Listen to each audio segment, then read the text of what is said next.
Antarctica, a snowy world of about minus 46 degrees Fahrenheit, covered in ice for millions of years. But it wasn't always this way. Scientists just found something buried deep beneath the seafloor that shouldn't exist. Tiny golden droplets of amber. This means that Antarctica was once teeming with life and thick with trees. But something happened to it. Something that could reshape the way we see our own future. Antarctica has been a land of howling winds for millions of years. No tree can grow here today. But scientists who studied those lands decided to drill deep beneath the Antarctic surface. They went thousands of feet below the ice, pulling up ancient layers of sediment. And there, trapped in time, they found tiny pieces of golden amber. Amber is basically fossilized tree resin. It's found all over the world, often with perfectly preserved pieces of ancient life. Insects trapped mid-flight, pollen frozen in time.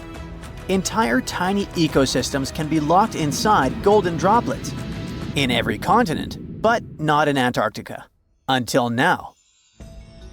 They discovered tiny specks from 0.5 to 1 millimeter in size, smaller than a grain of sand, but with huge significance. This droplet had once oozed from the bark of a tree about 90 million years ago. What's even wilder, amber is only produced by certain types of trees, the ones that grow in humid, temperate rainforests and jungles. That's when the realization hit. Antarctica used to be a rainforest. Those tiny flecks of amber, clearly seen only under a microscope, tell us a vivid story of a living and breathing ecosystem. Around 90 million years ago, during the Cretaceous period, when dinosaurs ruled the Earth, Antarctica could have been covered in lush, swampy forests filled with towering conifers, ferns, and ancient plants. Some of the fragments showed signs of damage. That means the trees that produced them had been injured, perhaps by wildfires or parasites. Though despite that, and despite the fact it spent millions of years on the seafloor, this amber was almost perfectly preserved. Solid, transparent, and free of cracks. Normally, amber buried under extreme pressure and heat just crashes over time. But this piece, it survived. That means other pieces could survive as well, and we might find more of them on the ocean floor. But this wasn't the first sign that Antarctica had once been a different place entirely. It started in 2017. A team of scientists drilled deep into the seabed near Pine Island Glacier on Antarctica's west coast. They pulled up sediment cores, long cylindrical samples of Earth that had been buried for millions of years. And it was insane. Inside these layers they found fossilized roots, pollen, spores, traces of an ancient forest that had once thrived here. And that's exactly what they'd been studying ever since then. In order not to damage anything, they had to spend years of hard work, breaking down the sediment into thousands of tiny pieces and scanning them all under fluorescent microscopes. The same team also found another piece of the puzzle back in 2020. They found more sedimentary samples from the ocean floor that pointed to a land of dense trees, rivers, and wetlands. A world that looked more like the Pacific Northwest or New Zealand. But why was Antarctica so warm back then? Well, that's all because of the atmosphere. 90 million years ago, Earth's carbon dioxide levels were terrifyingly high. It was literally one of the warmest periods in history, with temperatures soaring even at the poles. Think about it. Antarctica had no ice caps. Instead, it could have had buzzing insects and maybe even dinosaurs wandering through its forests. But in order to learn what happened to them, the team has to find more evidence. Antarctica really is a place full of mysteries. It's hard to study because it's covered in snow and ice so much that we don't even know its true shape and size. Some parts of the ice sheet are over 3 miles thick, half the depth of the Mariana Trench, the deepest trench on Earth. Luckily, snow has a great quality. It can freeze things in time perfectly, Layer by layer, year after year, it buries nature's past like a time capsule. Luckily, snow has a great quality. It can freeze things in time perfectly. Layer by layer, year after year, it buries nature's past like a time capsule. At first, fresh snow is soft and shifts easily in the wind, full of air. But as more snow piles on top, it compresses, squeezing out the air pockets and hardening into dense ice. This freezing pressure locks everything inside. It traps ancient plants, animals, and even entire landscapes. And they literally get frozen in time, because the extreme cold slows down decay. It stops bacteria growth, preventing rot, and keeping things almost perfectly intact for thousands, sometimes even millions of years. That's exactly what's going on in Antarctica.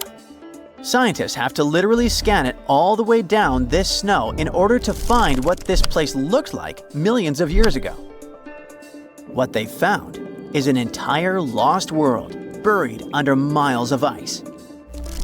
It was beneath the thickest ice of East Antarctica, near the Aurora and Schmidt subglacial basins. The weight of the ice has been so immense for so long that it actually protected the land from erosion. Scientists call it the ghost of Antarctica's landscape, and it's nothing like the smooth, flat wasteland seen from above. They found rivers that once flowed freely, now frozen in place, valleys carved by water, even 3 massive, sharply peaked hills. But what are they? To understand that, we need to go even further back in time, to the era when Antarctica was still part of a lost supercontinent. Hundreds of millions of years ago, the land we now call Antarctica was part of Gondwana, an enormous supercontinent that included South America, Africa, India, Australia, and Antarctica all fused together. But as Earth's tectonic plates slowly drifted apart, Gondwana broke into pieces. Antarctica was ripped apart, its land stretched and fractured. The massive ice sheets that formed later covered these broken landmasses, preserving them like frozen fossils. As the ice shifted and melted over time, valleys formed, and ancient rivers likely carried water toward a coast that was hundreds of miles away from where it is now. But that's not the only thing Antarctica has hidden. If you stripped away the ice, you wouldn't see a smooth, empty continent. You'd see a super dramatic landscape, towering mountains, deep valleys, even fiery volcanoes. In West Antarctica, at least 138 volcanoes are buried under the ice. One of them, Mount Erebus, is still active. And inside, it has warm volcanic caves where you could walk in a t-shirt. Oh, and if it wasn't weird enough, Erebus is also spewing out gold. Yep, the actual tiny specks of gold from deep within the Earth. Scientists believe this happens because magma, the superheated semi-molten rock beneath the Earth's surface, carries liquid gold with it as it rises. Every single day, Erebus releases about 0.2 pounds of it. That's worth around $6,000 per day. In a year, that adds up to 64 pounds, or more than $2 million, floating into the sky. Unfortunately, before we grab shovels, we gotta remember that those are just microscopic particles. They're often smaller than 60 micrometers, thinner than a human hair. Not even mentioning that they're scattered around up to 620 miles away from the volcano itself. Finding them is nearly impossible. But that just shows that even in such a harsh place that looks just like a white desert, there are still many fascinating mysteries to discover. For example, somehow, life still clings there. In 2017, scientists drilled deep beneath the ice of the Ross Ice Shelf looking for water, but they found something fantastic instead. A river hidden beneath 1,640 feet of ice, running through the dark. And inside it, hundreds of tiny shrimp-like creatures. They swarmed around the camera, blocking the lens, welcoming the scientists. In deep caves beneath the ice, DNA evidence has also shown traces of moss, algae, and possibly even unknown tiny animals. So, turns out, even in one of the harshest places on Earth, life finds a way. And who knows what else we'll discover in the South Pole?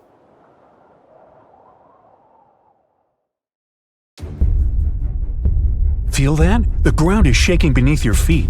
Leaves are falling from trees. It feels as if a mini earthquake happens every few seconds. Bam! Bam! Something's coming right out of the woods towards you. There it is! The first thing you see is giant tusks and a long trunk. Then the creature's entire body emerges from the forest. This is the woolly mammoth. The species went extinct about 4,000 years ago, but now it's right in front of you. And it's not a dream. It might become possible in the nearest future. People are going to try to bring these animals back to life, and a group of scientists is already working on it. So, woolly mammoths appeared about 450,000 years ago in Siberia. Later on, they also settled in North America. Real estate was cheaper then. Then these animals took over Asia and even Europe. These guys were the tallest land animals during the last ice age. They were about 11.5 feet tall. That's as tall as a one-story cottage. That's also 1.5 feet taller than the height of the average modern elephant. But mammoths were much more massive. They weighed about 8 tons, compared to the 6 tons of an elephant. That's like 2 or even 3 big SUVs. Good thing they couldn't drive. Mammoths were so heavy because they had larger heads, as well as longer and more curved tusks. These animals lived in the cold tundra. That's why they needed a layer of fat that was at least as thick as a shoebox. But even that wasn't enough to withstand the cold. So mammoths had dense wool that grew to be as long as a cell phone charger cord. In the winter, the wool on the sides and belly of the mammoth formed something like a skirt, so the animal could lie in the snow and it didn't freeze. Mammoths spent most of their time looking for food, like me. To build up that thick layer of fat and keep their body temperature constant, they needed to eat about 400 pounds of food per day. That's the weight of 2 wild boars. But mammoths were herbivores, which means they ate grass and willow or pine branches. But after the Ice Age, the warming began. The tundra, where mammoths live, began to turn into swamps. The amount of food was decreasing. This caused a drop in the population of woolly mammoths. And now, scientists want to bring mammoths back to life. Using genetic engineering, they hope to recreate the mammoth using its DNA. Of course, this doesn't mean they will create the animal from scratch in a lab. First of all, they need a creature that resembles the woolly mammoth as much as possible. The answer is the Asian elephant. Both the mammoth and the elephant came from the same common ancestor millions of years ago. Their DNA is 99.6% the same. So, scientists only need to add several missing genes to the elephant DNA. This will provide them with fur, necessary fat, long tusks, a large domed head, and other distinctive mammoth features. And the best news is that we do have the mammoth DNA. These animals lived in colder parts of our planet with never-ending winter. This eternal refrigerator has preserved not only mammoth bones, but also their genetic material. Scientists have managed to identify about 60 specific genomes that can help recreate mammoths. The most difficult step is to bring this creature into the world. One option is to remove some DNA elements from an elephant's egg and replace them with mammoth DNA. But this would require a surrogate elephant mother. It would carry the baby for about 2 years, and then the first mammoth would be born. But scientists question this option. Creating a herd of mammoths would take decades and require too many surrogate mothers. Another option is to make an artificial womb. Nowadays, there are successful cases of creating a sac in which an embryo can safely develop. The main problem here is the sac itself. It has to be large and strong enough. It'll hold a developing mammoth baby for 2 years. In the end of this period, it'll have to withstand the weight of about 200 pounds. But it's also important to remember that elephants live in a matriarchal society, just like mammoths did. And when an elephant is born, the first thing it sees is its mother. Their connection remains strong for many years as the baby elephant grows. So many people say that such a way of growing a mammoth is highly unethical. But scientists continue their research. They insist that their goal is to improve the already existing genetic engineering technologies and apply them in the future. This way, we can save endangered animal species. But why should we bring woolly mammoths back to life in the first place? Some scientists believe that these animals played an important role in the planet's ecosystem. These days, the tundras of Siberia and North America are gradually warming up and releasing a lot of carbon dioxide. This contributes to the greenhouse effect, which warms up our planet even more. These tundras are now heavily overgrown with moss. But thousands of years ago, when woolly mammoths roamed these areas, tundras were more like pastures. Mammoths trampled moss and felled trees. They were some sort of ecosystem engineers. It's believed that the return of mammoths to these areas might help bring them back to their original state.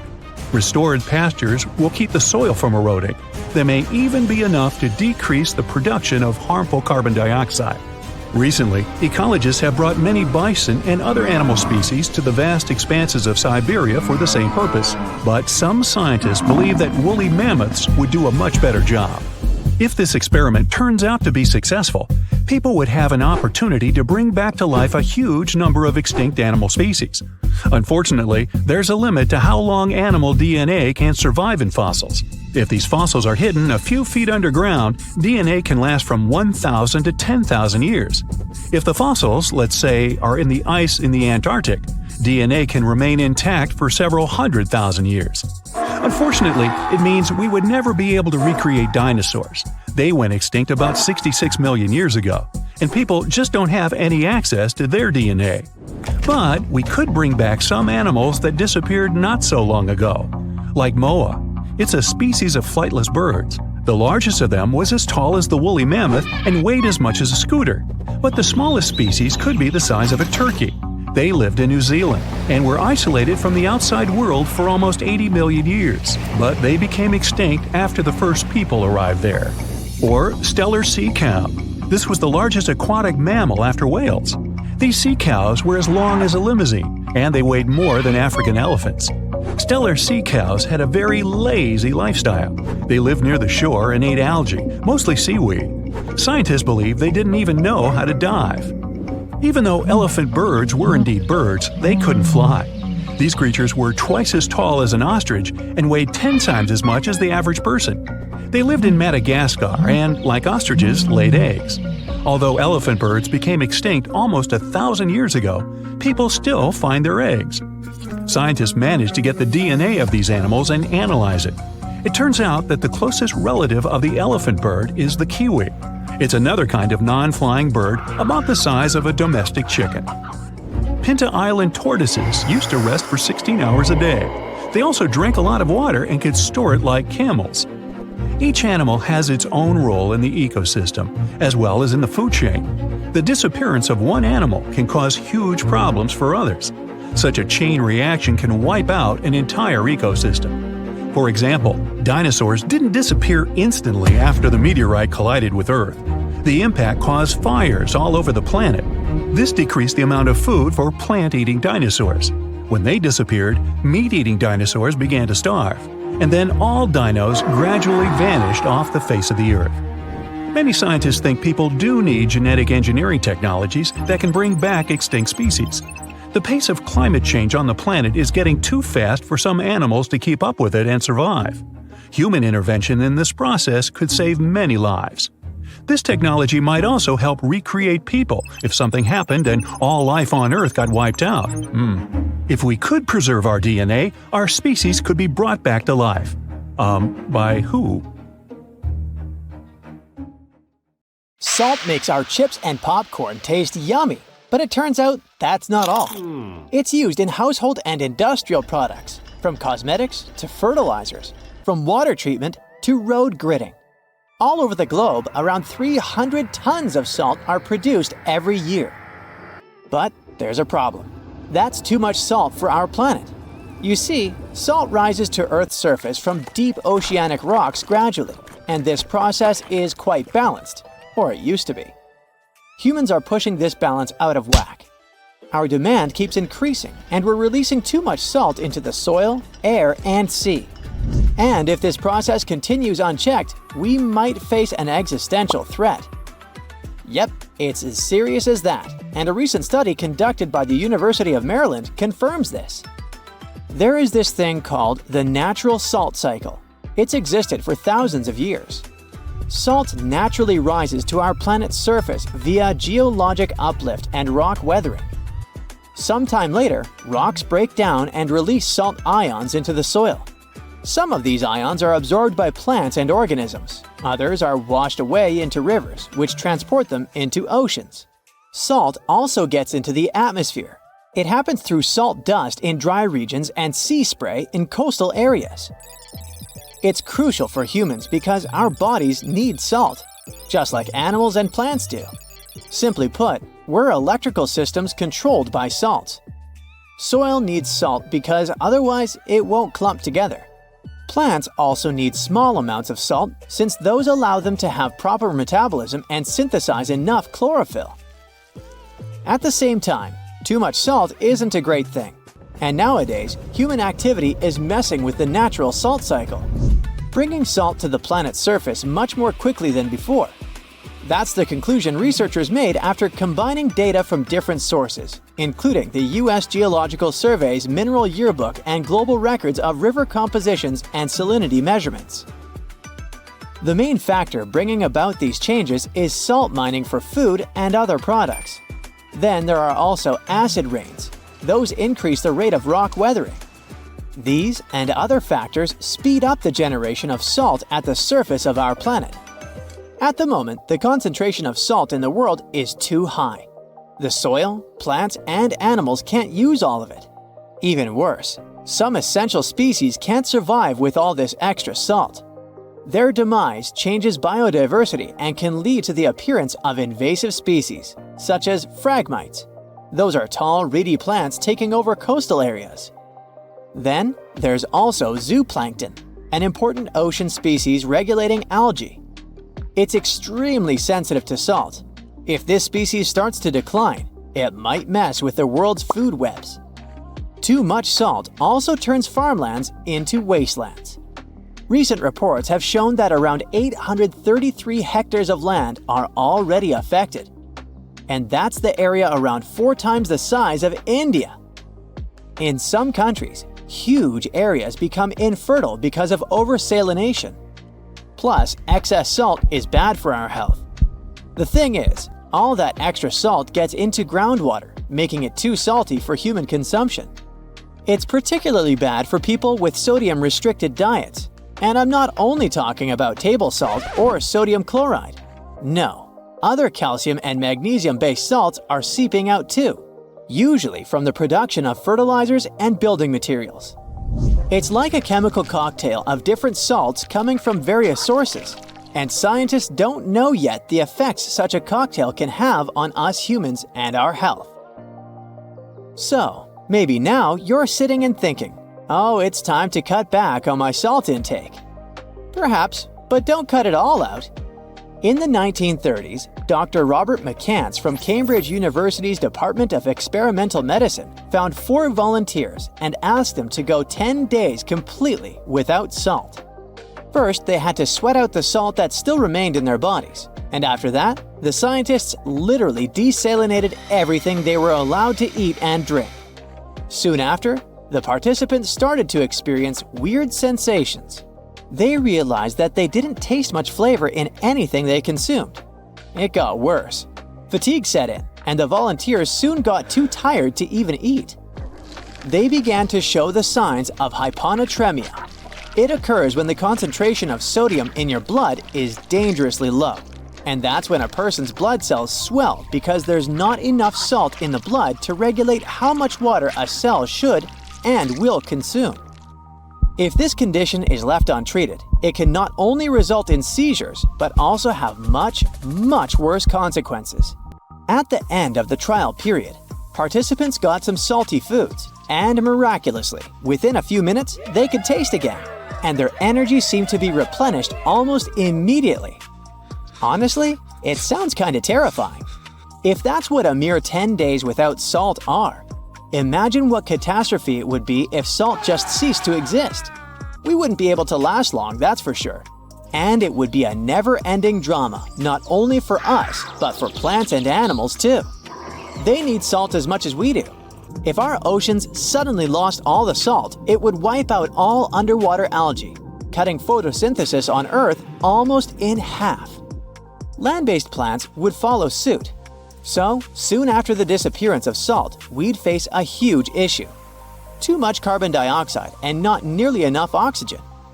Our climate would start fluctuating between extremely hot and cold temperatures, and hurricanes would become insanely powerful and super destructive. Luckily, we still have salt at our stores, and the natural salt cycle might get more or less stable again. By the way, humanity has known of and appreciated salt for many centuries. For example, it was used as offerings and to preserve mummies in ancient Egypt.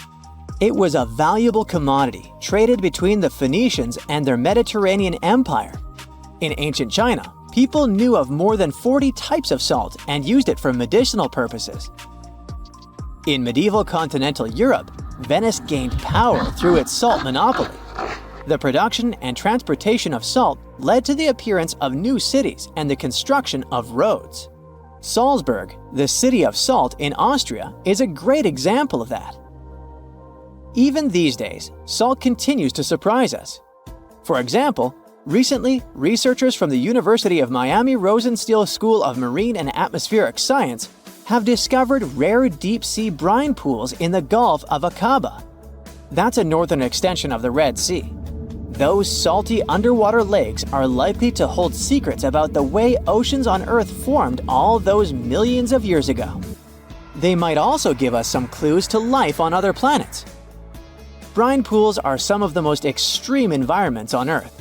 And still, despite their ultra-high salinity, somewhat exotic chemistry, and total lack of oxygen, they're teeming with life.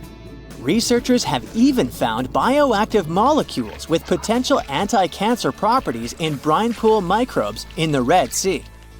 These super salty zero-oxygen brine pools are located close to the coast and might preserve information on tsunamis, earthquakes, and flash floods that took place in the Gulf of Aqaba thousands of years ago. Salt has even made its way into space. Well, kind of. You see, the moon is like a comet soaring through the cosmos. Our natural satellite is followed by a slender tail consisting of irradiated matter, and our planet passes directly through this tail once a month.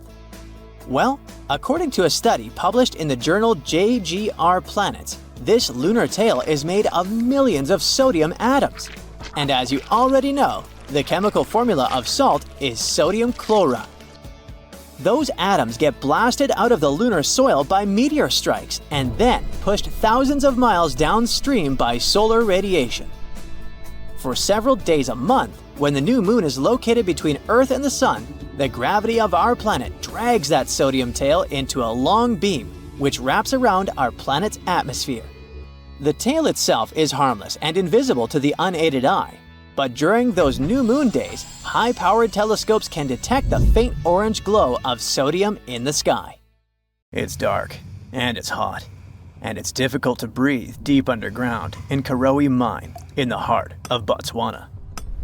It's been countless hours since your shift started, and yet another rock in your hands doesn't look promising. On the other hand, there is a tiny chance that it's the largest diamond you've ever found. You decide to inform your Canadian bosses from Lucara Diamond Corp. And bingo!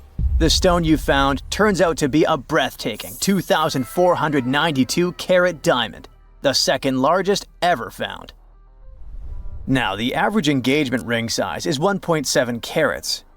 It means that just this diamond could be enough to supply rings for more than 1,465 brides. You can compare the size of the previous stone with the size of a fist. And the weight of this priceless giant is over a pound. Its value hasn't been determined yet, but how about we speculate a bit? So, another diamond from the same mine, called the Constellation, was sold for $63 million in 2016. And that was only 813 carats, less than a third of this new one's size. The only other discovered diamond that's larger is the famous Cullinan diamond. It was discovered in South Africa back in 1905 and weighed 3,106 carats. Now, calculate how many engagement rings we could make out of it and write the number down in the comments. Sadly, it was later cut into several smaller diamonds, and some of those pieces are now part of the British crown jewels. Interestingly, Once, there was an even larger diamond-like stone, a black diamond called carbonado. It was found above ground in Brazil in the late 1800s. The coolest thing about it is that it may have come from a meteorite. The Sergio Carbonado, which is the stone's name, was broken into smaller pieces. They wanted to use it in industrial drill bits because it's one of the toughest materials on Earth. This new diamond was actually found with the help of advanced technology. The company used an X-ray system called Mega Diamond Recovery X-ray Transmission to detect the stone. This isn't the first record-breaking diamond Lucara has found at the Karowe mine. Back in 2019, they discovered the Suelo diamond, which was 1,758 carats. At that time, it was the second largest diamond in the world. Luxury brand Louis Vuitton later purchased the gem for an undisclosed sum. And before that, in 2015, they found the Lasceti La Rona diamond at the same mine. It weighed 1,109 carats and brought the company $53 million in 2017. Diamonds aren't the only amazing thing you can find in the ground. The better and deeper you dig, the rarer objects you're likely to discover, like an ancient lipstick, for example. It might be the oldest lipstick in the world since it's about 5,000 years old. This deep red lip paint was found in a stone vial in southern Iran. The vial actually popped up in 2001, but it took researchers until recently to figure out what it really was. Because it's not like modern lipstick in a tube. People likely applied it with a brush. Researchers are happy, since this find could give us a glimpse into what women from the Bronze Age might have done to stand out. Those from elite societies probably applied this lipstick to look glamorous and show off their high status. Now, here's the backstory of the vial. It came from a 3rd millennium BCE graveyard and was linked to the powerful Marhazi civilization. It was a big deal in that part of Mesopotamia at the time. The graveyard was uncovered after flooding, and unfortunately, looters got their hands on many items. But luckily, the authorities managed to recover this particular piece. The vial caught scientists' attention because it was different from other items they'd found. Normally, they'd come across gray, compact substances in similar containers. But when they opened this particular one, a loose, fine powder spilled out. It was dark grayish-purple in color, nothing like what they'd seen before. When the researchers analyzed the powder, they found out that it was made with hematite, which gave it a rich, deep red color. It also had other ingredients like vegetable oils and waxes, making it really similar to what you'd expect in a modern lipstick. Apparently, back in the Bronze Age, makeup was a sign of luxury and superior status in that area. It showed off wealth and power, especially in elite circles. By the way, the researchers don't want to claim for sure that this is the world's oldest lipstick, because who knows? Something older might turn up someday. How about we move to Bulgaria right now and do some digging there? Wait, there's no need to take a spade and dirty your hands. An amazing discovery is already waiting for you. There they found a large marble statue. It's almost 7 feet tall, which might depict Hermes, a Greek deity. But the craziest thing is that it was buried in an ancient sewer for around 2,000 years. The statue is in really good shape, especially the head, which is super well preserved. There are some cracks in the hands, but overall, it's in surprisingly great condition, according to the scientific director of the excavation. And here's how they found the statue. The team was doing a routine dig in southwestern Bulgaria, near the Greek border. This area used to be part of the ancient city of Heraclea, which dates back to the 4th century BCE. While digging, the researchers stumbled upon the statue's marble foot. From there, they carefully uncovered the rest of it. It was a total surprise for them, since they didn't expect to find anything like this. Right now, the team is working on safely removing the statue from the sewer.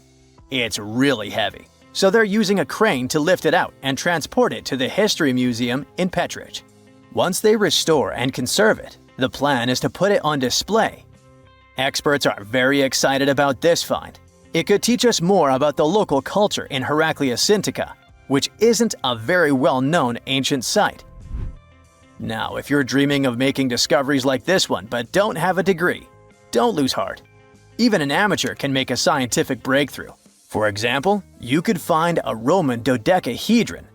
It's this weird, mysterious 12-sided metal object about the size of a grapefruit, and no one really knows what they're used for. Historians have been scratching their heads about these things for centuries.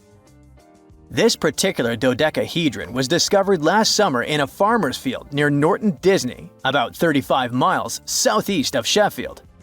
A group of volunteers had already found Roman coins and brooches in the area, so they knew the field might hold more treasures. A geophysical survey had shown areas underground where the Earth's magnetic field was disturbed, hinting that something might have been hidden there. The team started digging trenches during a 2-week excavation.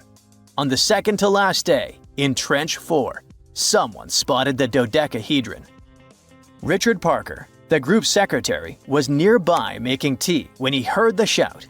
He said they were all shocked because they hadn't found much metal, and then, boom, that awesome artifact simply popped up.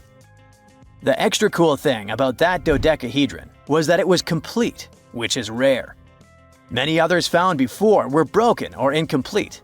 Plus, it's larger than usual. Roman dodecahedrons can be as small as a golf ball, but this one is closer to a grapefruit. Now, the dodecahedron is on display at a local museum.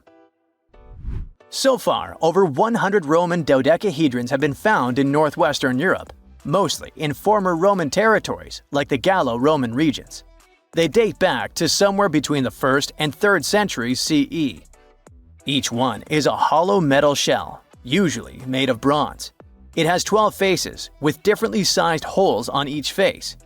Around the holes, there are concentric rings imprinted into the metal, and at every corner where the faces meet, there's a small stud. There's no writing on them, and nothing in Roman texts mentions them at all.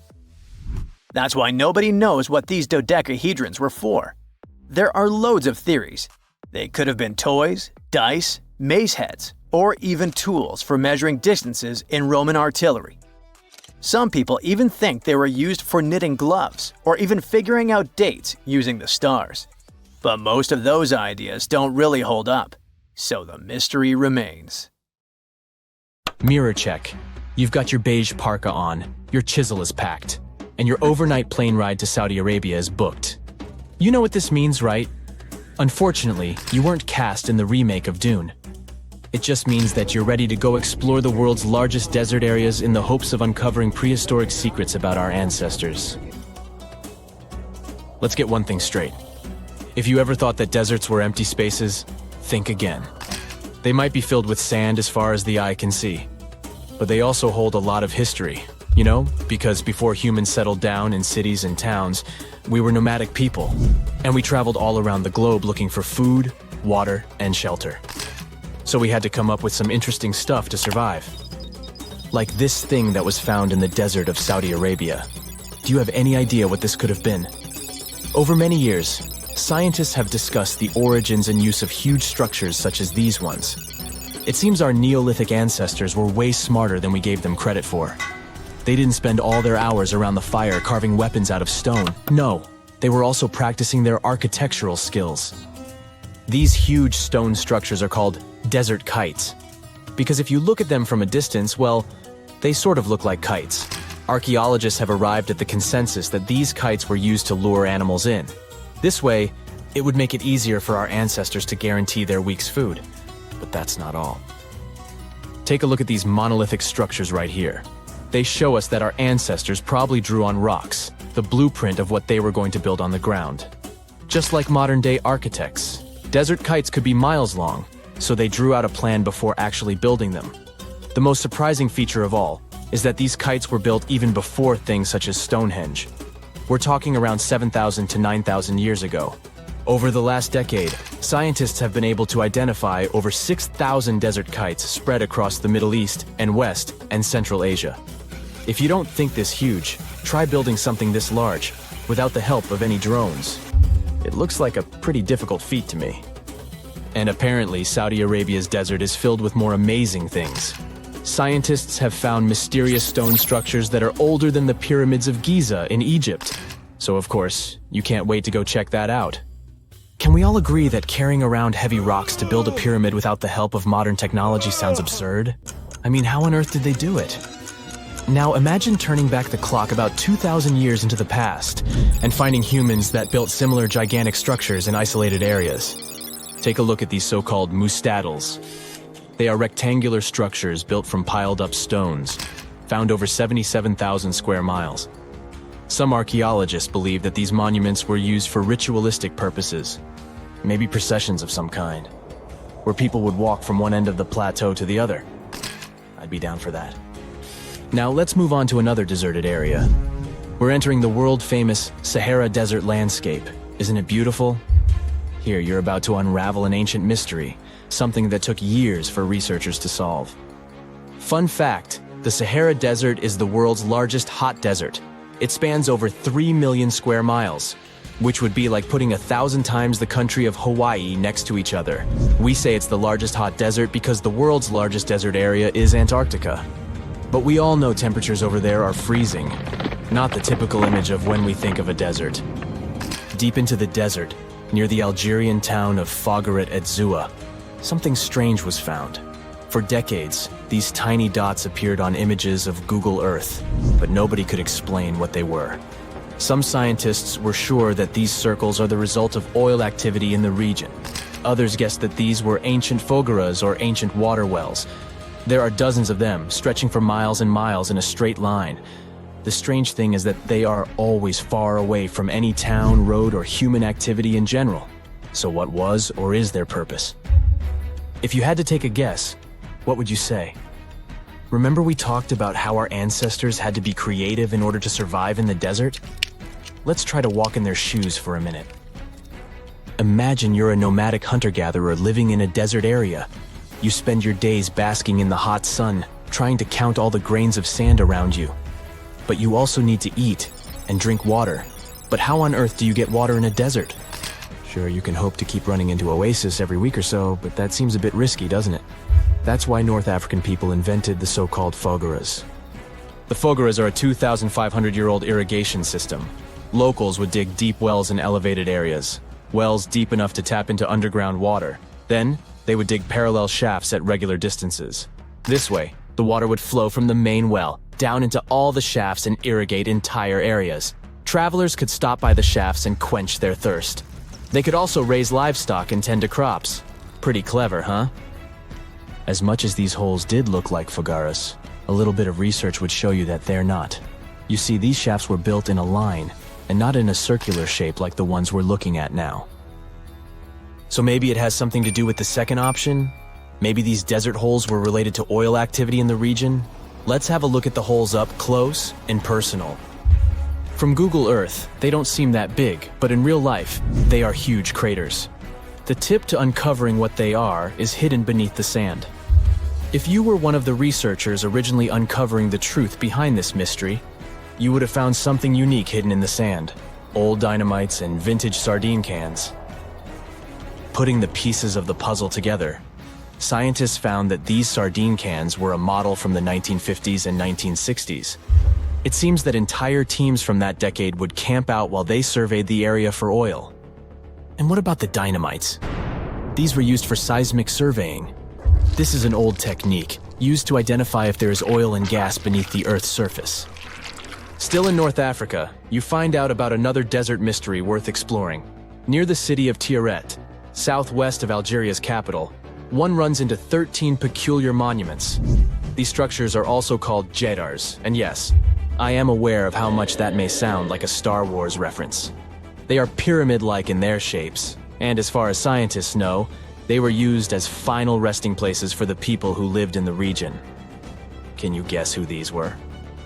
Most likely the Berber nomads. And since we're talking about ancient stuff, they were probably built between the 4th and 7th centuries CE. Once scientists began to explore the insides of these monuments, they found they were pretty big inside. They found large underground vaults, chambers, and labyrinth-like corridors that gave way to over 20 compartments.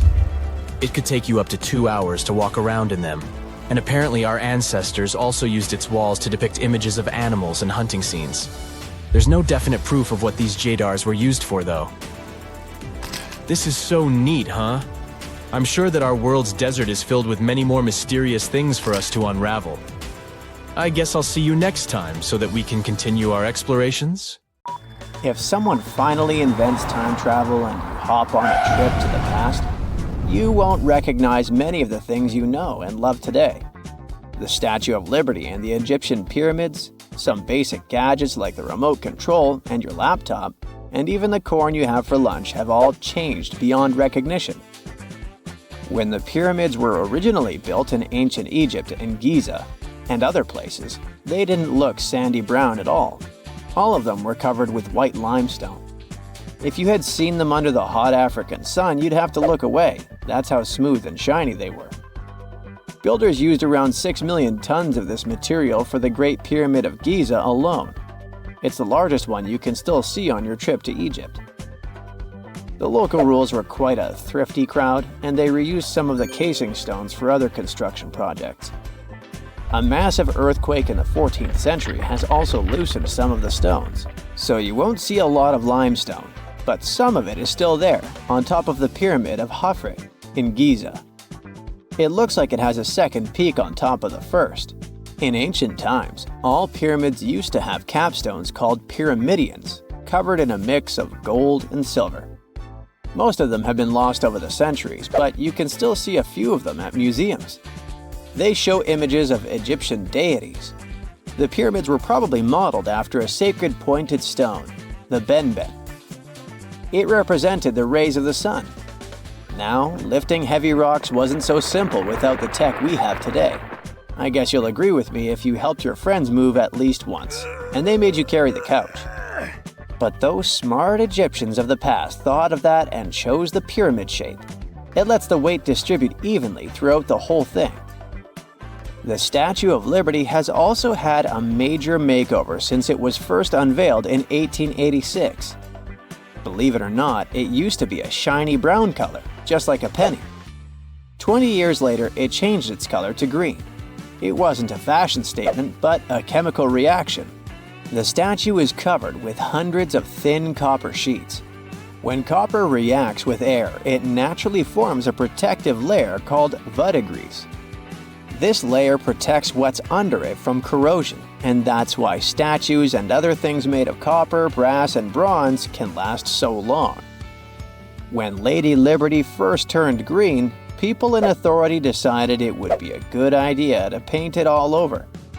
It was way before social media, so you couldn't just drop an angry comment under the post describing the idea. But they wrote about it in the local newspapers, and the public didn't love the idea.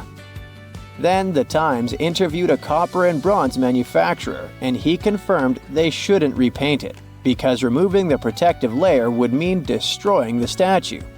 Over the years, people have suggested painting Lady Liberty several times, but no one has ever done it.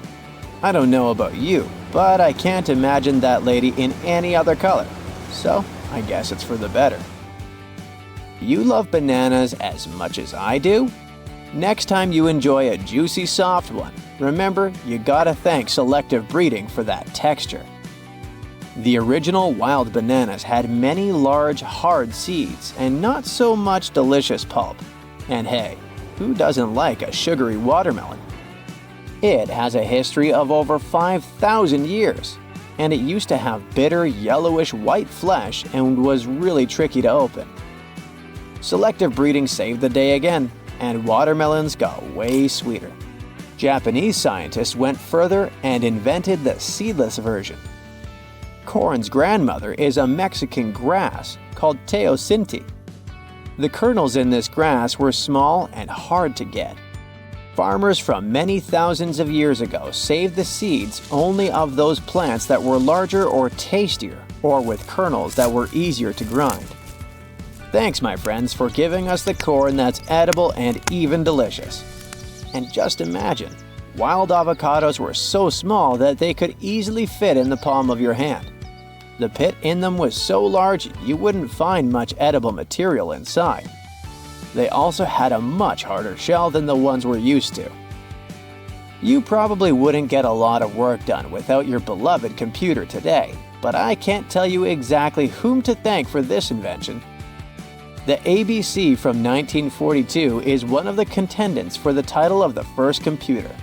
It's short for the Atanasoff-Berry computer, named after its inventors at Iowa State University. The ABC weighed over 700 pounds. Yep, yours must be way lighter than that. That big boy consisted of around 300 vacuum tubes and had a rotating drum, a little bigger than a paint can, and had small capacitors on it. A capacitor is a gadget that can store an electric charge, like a battery. The ABC could solve problems with up to 29 different variables to help scientists save some time. Like modern computers, it used binary digits, ones and zeros, to represent all numbers and data. Because of that, it was possible to do the calculations electronically. And now, my favorite part, the ABC finished one operation about every 15 seconds. Just for you to compare, it's millions of operations per second now. Unlike the tech we use today, the ABC did not have a changeable stored program, so the program could only do a single task at a time. An operator had to write down the intermediate answer and then dial that back into the computer. Sounds like another reason to be happy we live in the 21st century. That remote control you use for all sorts of appliances has gone a long way too. Nikola Tesla, who gave us alternating current, designed one of the first wireless remote controls back in 1898. He named his invention teleautomation and demonstrated it on a miniature boat controlled by radio waves. The boat had a little metal antenna attached to it. Tesla sent signals to the boat using a box with a lever and a telegraph key, which was his version of a remote control. Those signals set electrical contacts on the boat into motion and moved the rudder and the propeller, and Tesla was controlling the boat. The concept of the remote control soon spread to other gadgets. The first television remote control followed in 1950. It was designed by the Zenith Radio Corporation, called LazyBone. Don't take it personally, please. This LazyBone had a massive cable that was attached to the TV set, and those who tried it didn't fall in love with the invention because they tripped over that cord. I feel your pain, my friends. If you live or work on one of the top floors, you gotta love this one. Meet the first passenger elevator. It traveled at the speed of 40 feet per minute. Not the fastest, I know, compared to today's record, which is 40 feet per second. But hey, it was built back in 1857 in New York and was more of a tourist attraction than a necessity. The elevator had a steam engine hidden in the basement of a 5-story building. 3 years later, they shut it down because the public didn't appreciate it. Otis Tufts filed the first patent for a vertical railway around the same time. His invention included an actual car with a bench inside for people to sit on. Sounds like a great spot to hang out with friends to me. What do you say? Then they started adding elevators to luxurious hotels around the world. They were entire rooms with a rich design, upholstered seats and mirrors on the walls, and sometimes even a small chandelier. There was an obligatory operator who'd close the door and the car would start its super slow ascent. It was still more about style than about speed, so I guess I'd choose the stairs. The South Pole is more than penguins and endless snow. There's a hidden ghost world within it. Look, it's right here on the globe. Don't confuse Antarctica with the Arctic, which is at the top of our maps. Much smaller in size, and let's face it, way less mysterious. The ice sheet covering Antarctica is about 1 to 3 miles thick, which is up to 16 Eiffel Towers stacked on each other. This massive blanket hides the true features and contours of Antarctica's land. We still don't know much about this mysterious continent, and it is ice and snow that are to blame. We still don't even know the true shape and size of this continent. Mapping Antarctica without some huge shovels is an incredibly hard task. But satellites learn to penetrate the ice with their cameras. And now we know there's actually an enormous, dramatic ancient landscape beneath the snow, the ghost of the past. About 90 million years ago, Antarctica was a much warmer place. It was actually a lush rainforest with tons of plants and probably teeming with life. It even had rivers flowing through it. Then the ice came. This happened about 34 million years ago, during the transition from the Eocene to the Oligocene, when our planet cooled significantly. It was the beginning of one of our several ice ages. The land remained, but now was hidden under ice and snow that got thicker and thicker. To a regular eye, Antarctica turned into a white desert, vast, flat, and featureless. Time went on. This massive ice sheet moved around, smoothing and shifting the ground beneath it. Over the millions of years, it changed what the land looked like. Now, if we looked under the ice, it wouldn't hold any signs of the original South Pole, except for one place. In areas where the ice is especially thick and doesn't move much, like in East Antarctica, it has actually worked the other way around. It became like a super thick blanket that protects the land. Normally, things like wind or rain slowly wear away the ground over time, changing its shape. But since we have this protective ice blanket, it prevents these natural processes from reaching the stuff underneath. So, the ground stayed almost the same for millions of years, like it's been frozen in time. This special area near the Aurora and Schmidt subglacial basins has become the ghost of Antarctica's landscape. This place was barely touched even since it was first covered in snow 34 million years ago. This is a historical footprint, a place that can tell us what Antarctica's ground looked like before it became a freezing nightmare. As scientists peered under East Antarctica, they saw an amazing ghost. The traces of the rivers that were flowing there millions of years ago, various valleys, and some weird little islands, as well as 3 big chunks of land shaped like the letter U. Hey, what's that all about? You see, the continents on our planet are moving constantly, sliding along the red-hot lava mantle like cereal on milk. Over history, they came together and broke apart several times. Hundreds of millions of years ago, several continents were a part of one enormous Gondwana. Antarctica was one of them.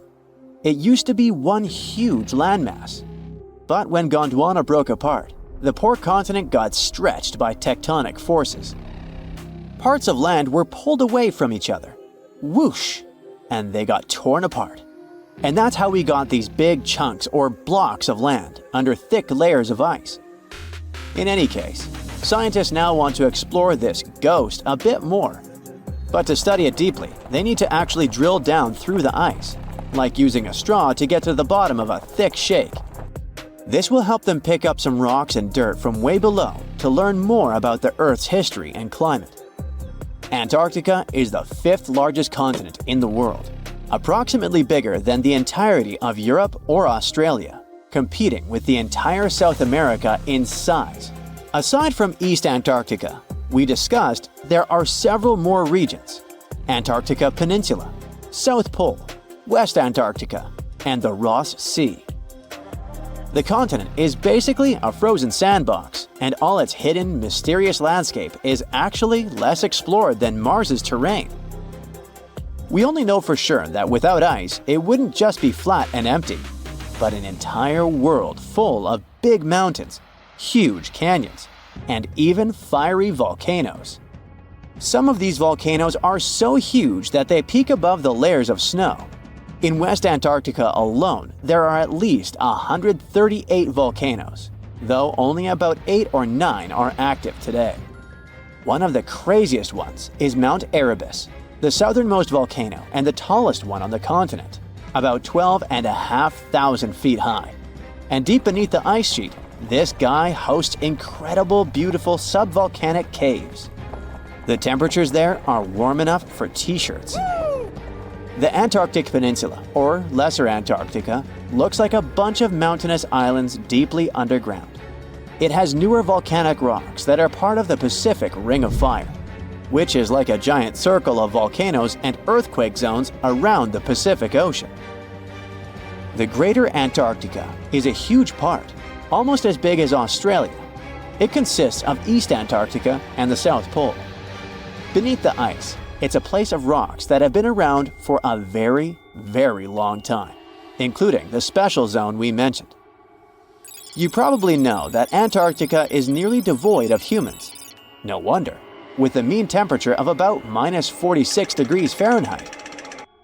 But even though this place is horrifyingly cold and deserted, life still clings on. You guessed it, in the underworld. In 2017, scientists found DNA traces of algae, moss, and even possibly unknown small animals in the deep caves. That means that even in such crazy conditions, there are still unique ecosystems thriving in little isolated warm pockets beneath the snow. There was another incredible find beneath Antarctica's Ross Ice Shelf, a lively ecosystem vibing within an underground river. Scientists have long suspected that Antarctica's underworld should have some freshwater lakes and rivers. One day, a satellite spotted a groove there. They decided to explore it and used a hot water drill to melt their way through the ice. As they reached the underworld, they dropped a camera into one of those hidden fresh rivers. And at first, they thought they'd find just some rocks or something. But instead, they stumbled upon hundreds of amphipods, tiny shrimp-like creatures. Little ones instantly swarmed around the lens. Shrimps blocked the camera and scientists couldn't check out what they wanted to. Pretty funny, but at least that means that there really is an important ecosystem deep within Antarctica. Now, they're gonna explore it. And all this is just the beginning of the mysterious underworld. Antarctica's snow also hides the deepest canyon on Earth under the Denman Glacier. Well, Mariana Trench is still the deepest point on Earth, but it's a part of the oceanic crust, geologically speaking. Also, in 1958, explorers found a huge mountain range under the ice, as big and tall as the famous Alps Mountains. The range stretched for about 745 miles with peaks as high as 1.7 miles. And all this magnificence is buried under tons of ice. Who knows what else we might find there? Antarctica holds about 60% of our entire planet's freshwater, which means it would be pretty bad if it melted. For example, there's this Doomsday Glacier, officially known as Thwaites Glacier. It's a huge ice formation, about the size of Florida, and it's melting right now. Every year, the sea levels rise by 4% because of it. If this guy melts away completely, the sea levels all around the world will increase by 2 feet, which might not sound like a lot, but it would be catastrophic for coastal areas. Luckily, researchers have found that even if its ice shelf were to collapse in the next 50 years, the glacier itself wouldn't retreat as quickly as they feared. It's still losing ice rapidly, but it would be quite a slow process. It happened 66 million years ago. Hey, it could have been September. A massive asteroid slammed into Earth, bringing along chaos and devastation. The tragic aftermath of the terrifying collision led to the extinction of dinosaurs. Yes, I'm talking about the Chicxulub asteroid that left a massive crater in Mexico and changed life on Earth forever.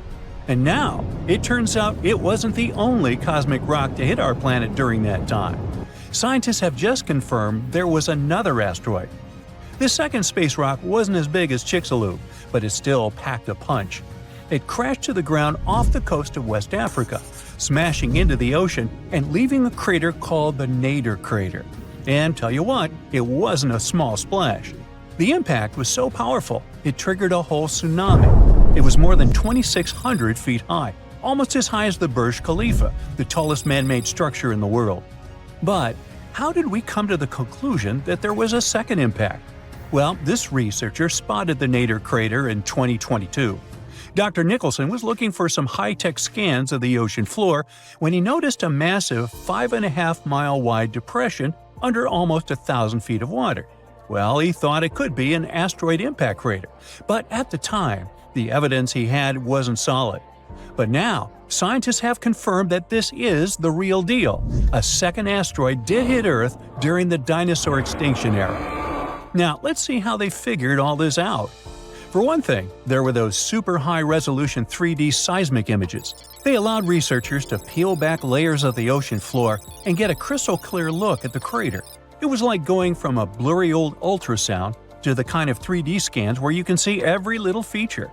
Their findings confirm that the crater was left by an asteroid, somewhere between 1,500 to 1,640 feet wide. And it didn't just create a hole in the ground. The impact was so intense that it produced a central peak, formed escalating ridges around the crater, and even left a damage zone that stretched out for thousands of miles.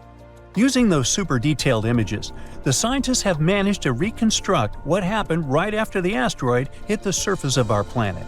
First, it slammed into the ocean, creating an initial bowl-shaped crater.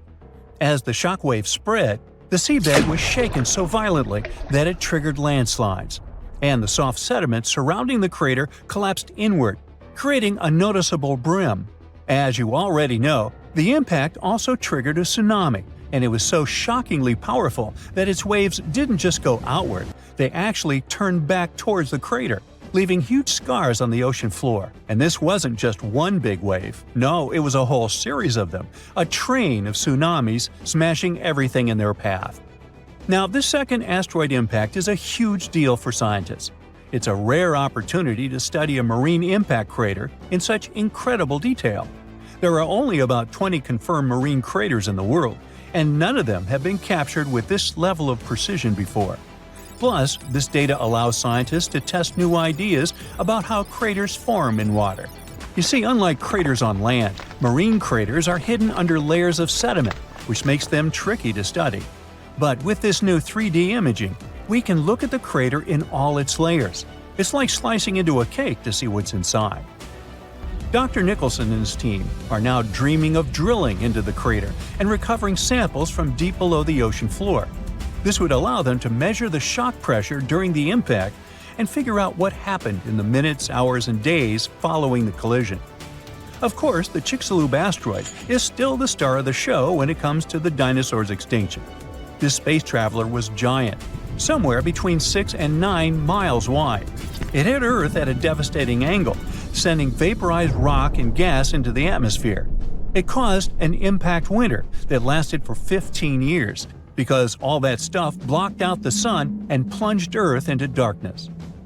Now, probably the most intriguing thing is that some experts think the Nader asteroid might have been a chunk that had broken off from Chicxulub before it hit Earth. It's still just a theory, but if true, it could mean that Earth got hit by a double whammy from space. Now, let's travel back in time to the year 1908 in Siberia. Look around. You see nothing but trees and rivers. And suddenly, a huge object, around 150 to 300 feet in diameter, dashes through the Earth's atmosphere. Is it a comet? An asteroid? Scientists aren't sure. What they do know for sure is that this intruder blew up in the sky over Tunguska, leading to one of the most powerful blasts in recorded history.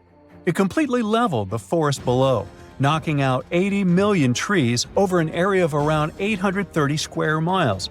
And that's an area larger than that of cities like Los Angeles or New York. The trees were literally flattened, and their trunks were stripped of branches. They were also arranged in a bizarre radial pattern around the epicenter. But what if this explosion had happened over a city? Every single building would have been destroyed, and countless lives would have been lost.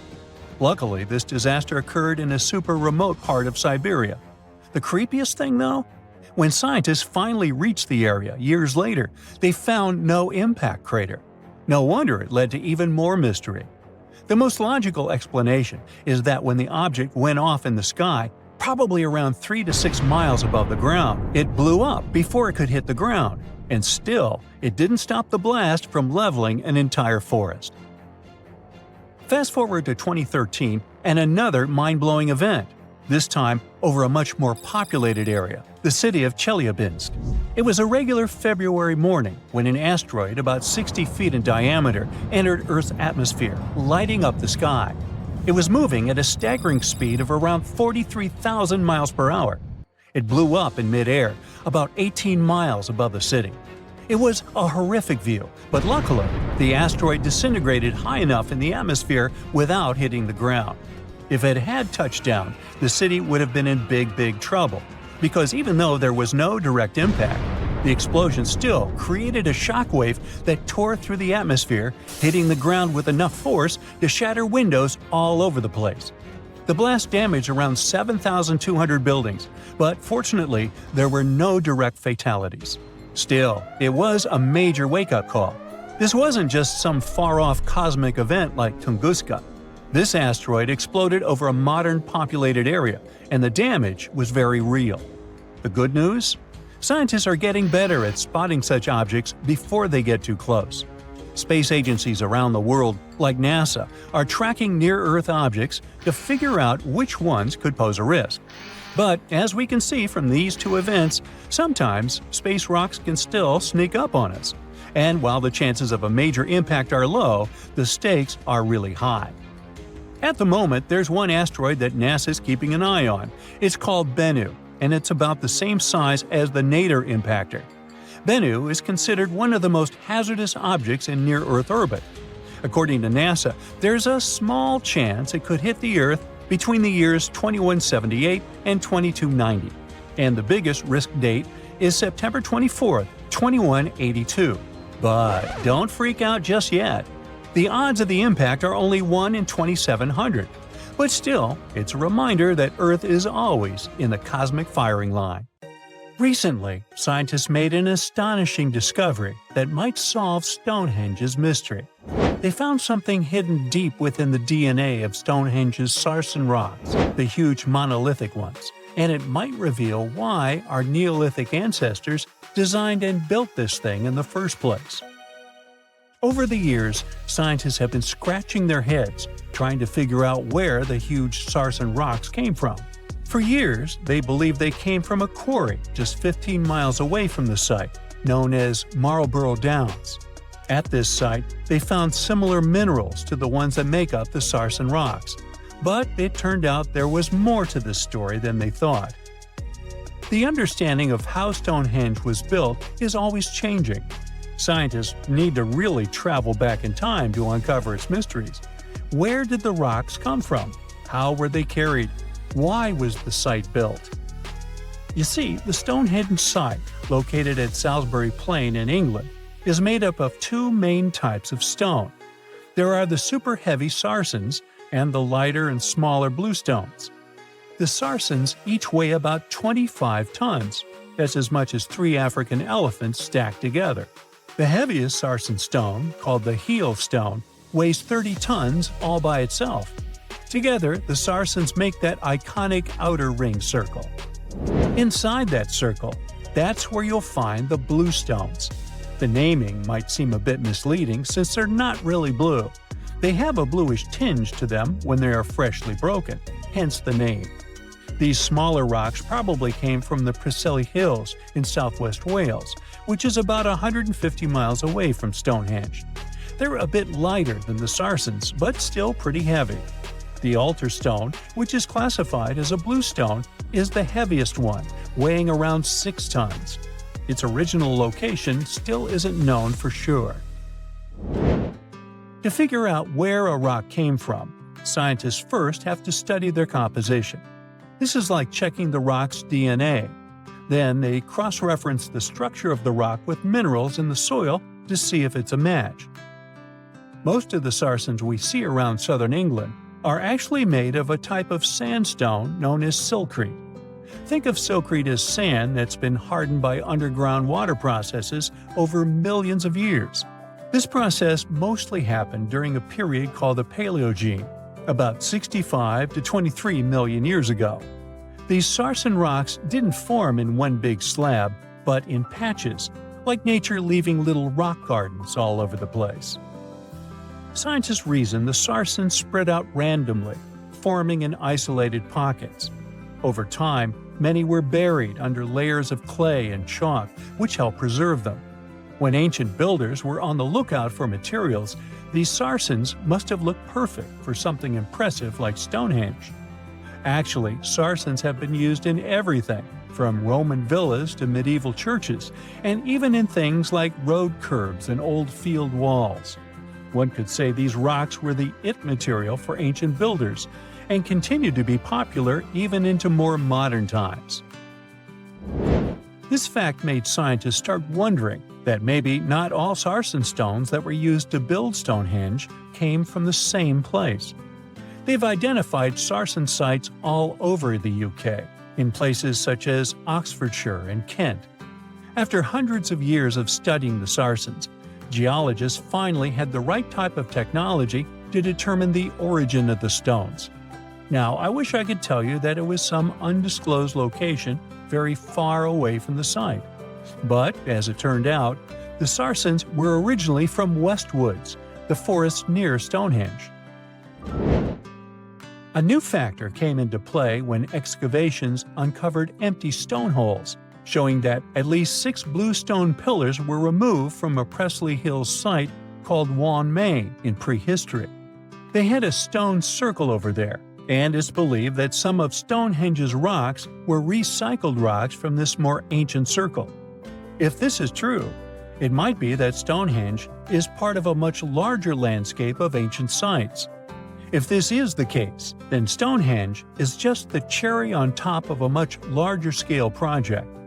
Think of it as the sacred centerpiece of an entire landscape of monuments, mounds, stone circles, and things. This is why scientists want to find out where the rocks came from so badly. It could lead to why and how Stonehenge was built. Now, Stonehenge didn't just pop up overnight. It was built in several stages over hundreds of years. It's likely that it wasn't a single unified vision, but more like a big community project that evolved over time. With each generation, the builders brought in their own ideas, creating a stone structure that would last for ages. The first stage was around 3100 BCE. That's when people dug out a circular ditch and likely set up some bluestones as sort of a starter ring. Later, they added the sarsens and even topped some of them with horizontal stones to form those famous arches you see today, also known as the trilithons. These ancient builders had some challenges on their hands. How would they move the rocks? There's an old theory known as the ice road that suggests that the rocks were moved by natural icy pathways that formed during the winter. This way, they could slide the rocks down all the way to Stonehenge. But hey, if we're talking about a distance of over 100 miles, that's not too realistic. Anyways, this theory was debunked because it was warmer back then than it is today. There's also the river theory, which suggests that the rocks were floated along the river from the quarry to the site. But if we're talking about sarsen rocks, they're too heavy to float. So there goes that theory. What we're saying is, no one knows how the rocks were moved. Another interesting science tidbit came from all the research done in Stonehenge. A recent laser survey of the stones revealed the different stone working methods used, and has shown that some of the parts of the monument were more carefully finished than others. In particular, the northeast side and the inner faces of the central trilithons were finely dressed. FYI, a trilithon is one of Stonehenge's most famous shapes. It's when 2 huge monoliths receive a third one on top of them, connecting the two together. This fancy word is simply Greek for having 3 stones.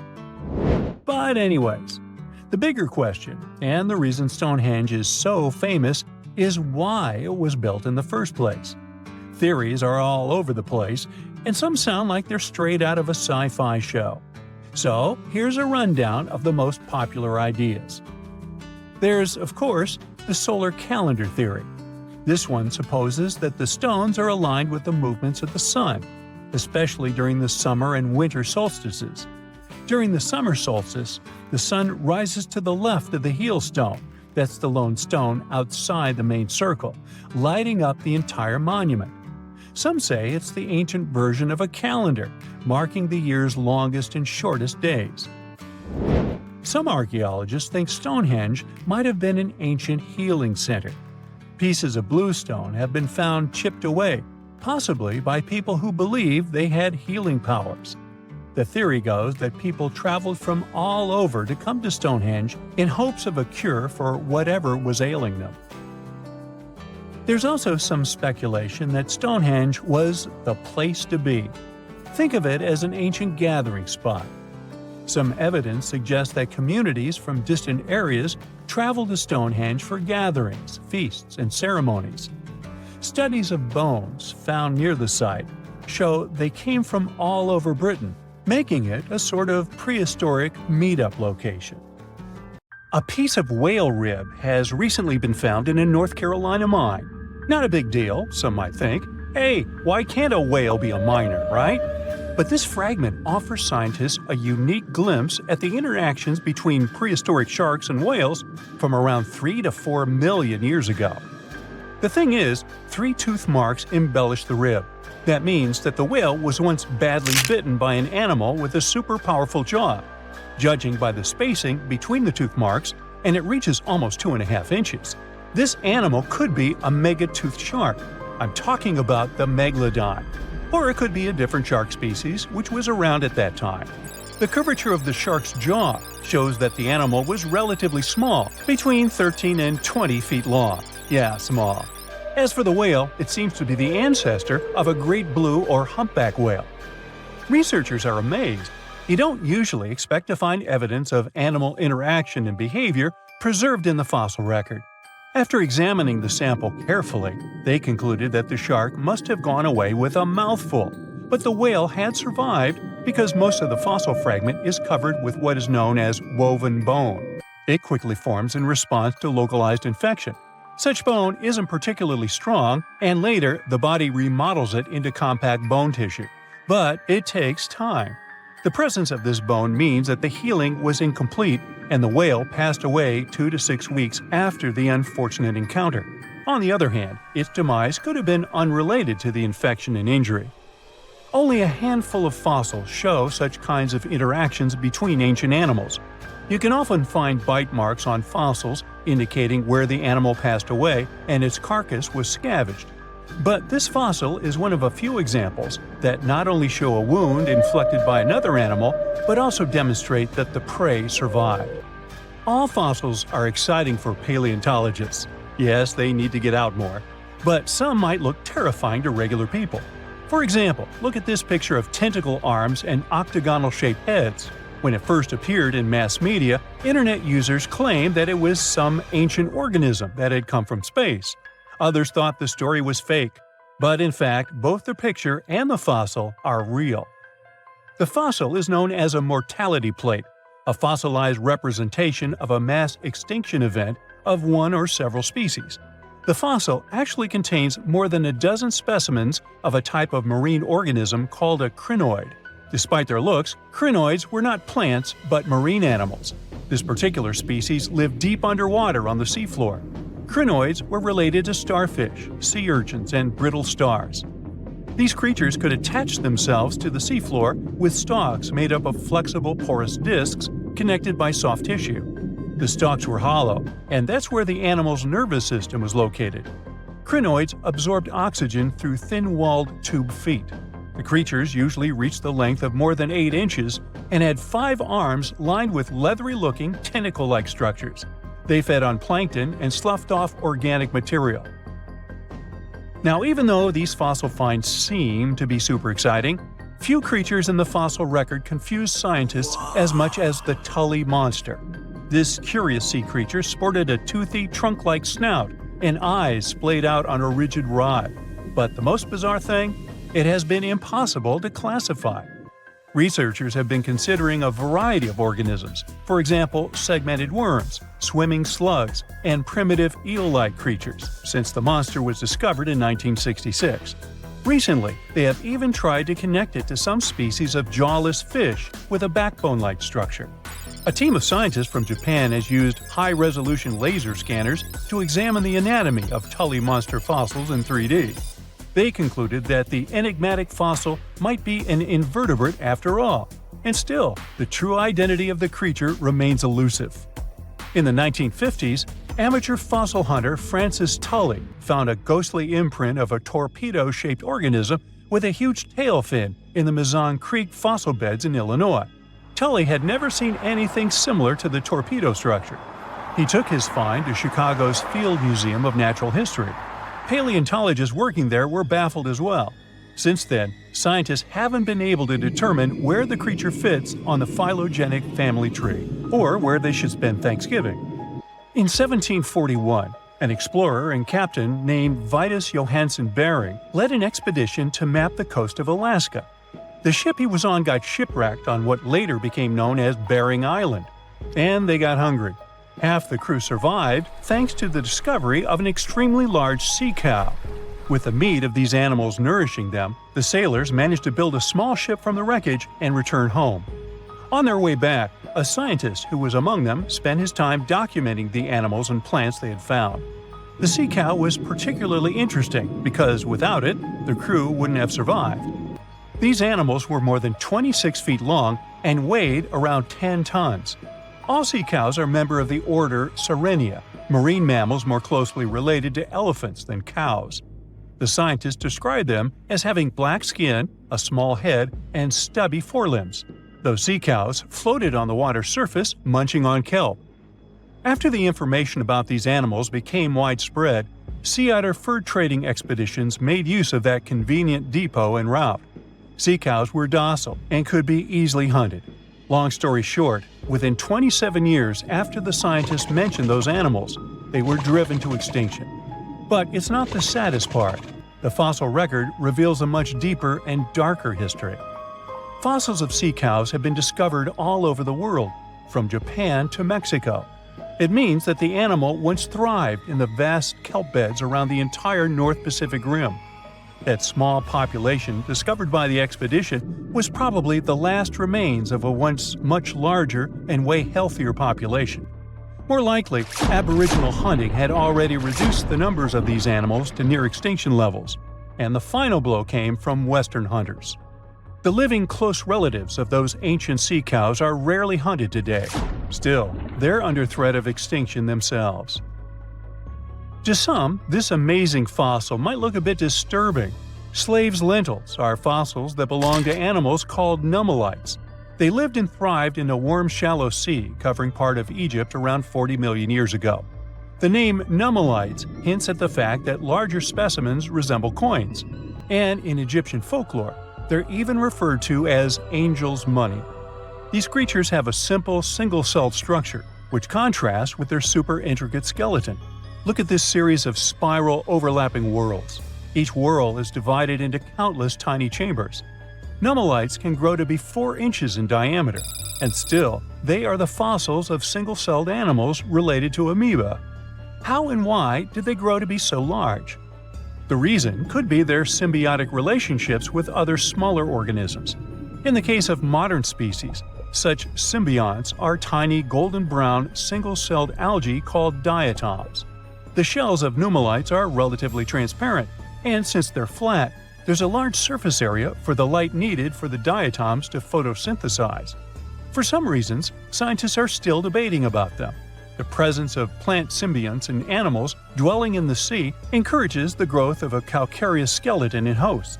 So, the gigantic size of the nummelites in Egypt could be due to their close relationship with symbiotic diatoms. Does that make sense? Fun fact: a species of nummelites evolve very fast, and their fossils change from one layer of sediments to the next. So, the limestone used for the pyramids of Giza are so packed with such fossils that it's known as nummulitic limestone.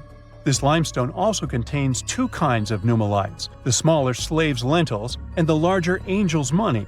But those are not different species, but rather different stages in the life cycle of a single species. Now, let's assume that another species, whether humanoid or dolphin-like, could have existed millions of years ago. How do we find their traces? There was a Doctor Who episode about a non-human industrial civilization on Earth that existed long before us. These reptiles, called Silurians, were forced deep underground by a catastrophic rise of temperatures on Earth, and there they thrived for centuries. That inspired scientists to create the so-called Silurian hypothesis. If there was an advanced civilization before us, we should find their traces somewhere. Well, let's try. Climatologist Gavin Schmidt and astrophysicist Adam Frank decided to dive into this themselves. Like us, any technologically advanced civilization would be hungry for energy, so they looked for global effects that would leave a widespread mark. For example, hints of large-scale industrial processes, like plants and factories, and their leftovers. Then comes the question of how long these civilizations would last.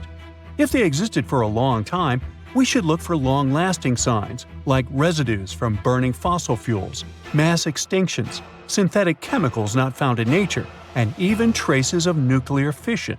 Basically, we should search for the same kinds of things that humans are currently leaving behind as evidence of our activities.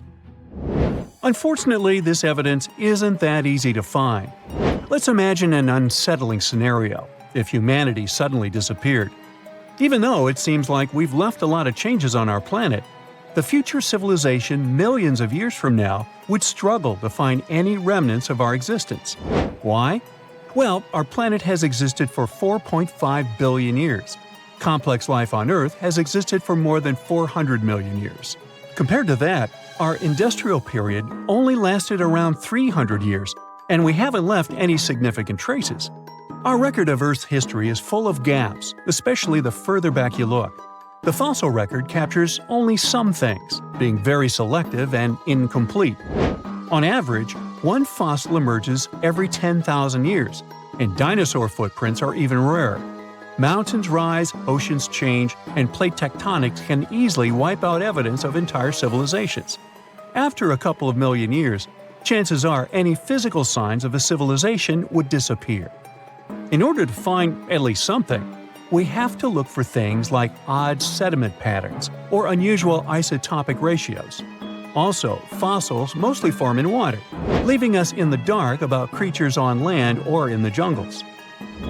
So even if there was a technologically advanced society millions of years in the past, and even if they were far more advanced than us, we might struggle to find any clues of its existence. Frank and Schmidt try to understand how we could ever hope to spot signs of them. Discovering actual cities would be the ultimate proof of a Silurian-style civilization on Earth. But Adam Frank isn't too optimistic.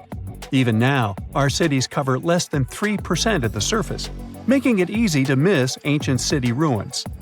Whether a city survives over tens of millions of years depends on whether the land around it is sinking, getting locked into a rock, or rising, getting worn away by rain and wind. So, places like the French Quarter in New Orleans might have a better shot of making it into the geologic record than, say, Haight-Ashbury in San Francisco. When it comes to finding artifacts, the odds are pretty slim as well. No prehistoric iPhone would survive millions of years, fancy glass or not. Finding their fossilized remnants might be a bit more promising, but it's still tricky. Considering modern humans have only been around for about 100,000 years, it's quite possible that we might overlook any traces of an earlier advanced species. There is one thing, though. We could stumble upon their traces in rocks. Our current chaotic era might leave a distinct mark on the Earth's geological history, especially since we're basically experiencing PTM 2.0. I'll get to that in a moment. So they try to look at the changes in the carbon cycle. Humans have been releasing a lot of fossil carbon since the 18th century. This leaves a special mark in the carbon isotope ratio, like a signature that shows the difference between carbon in living things, such as seashells, and carbon in lifeless volcanic rock. Scientists also look for signs in the way sediments are arranged.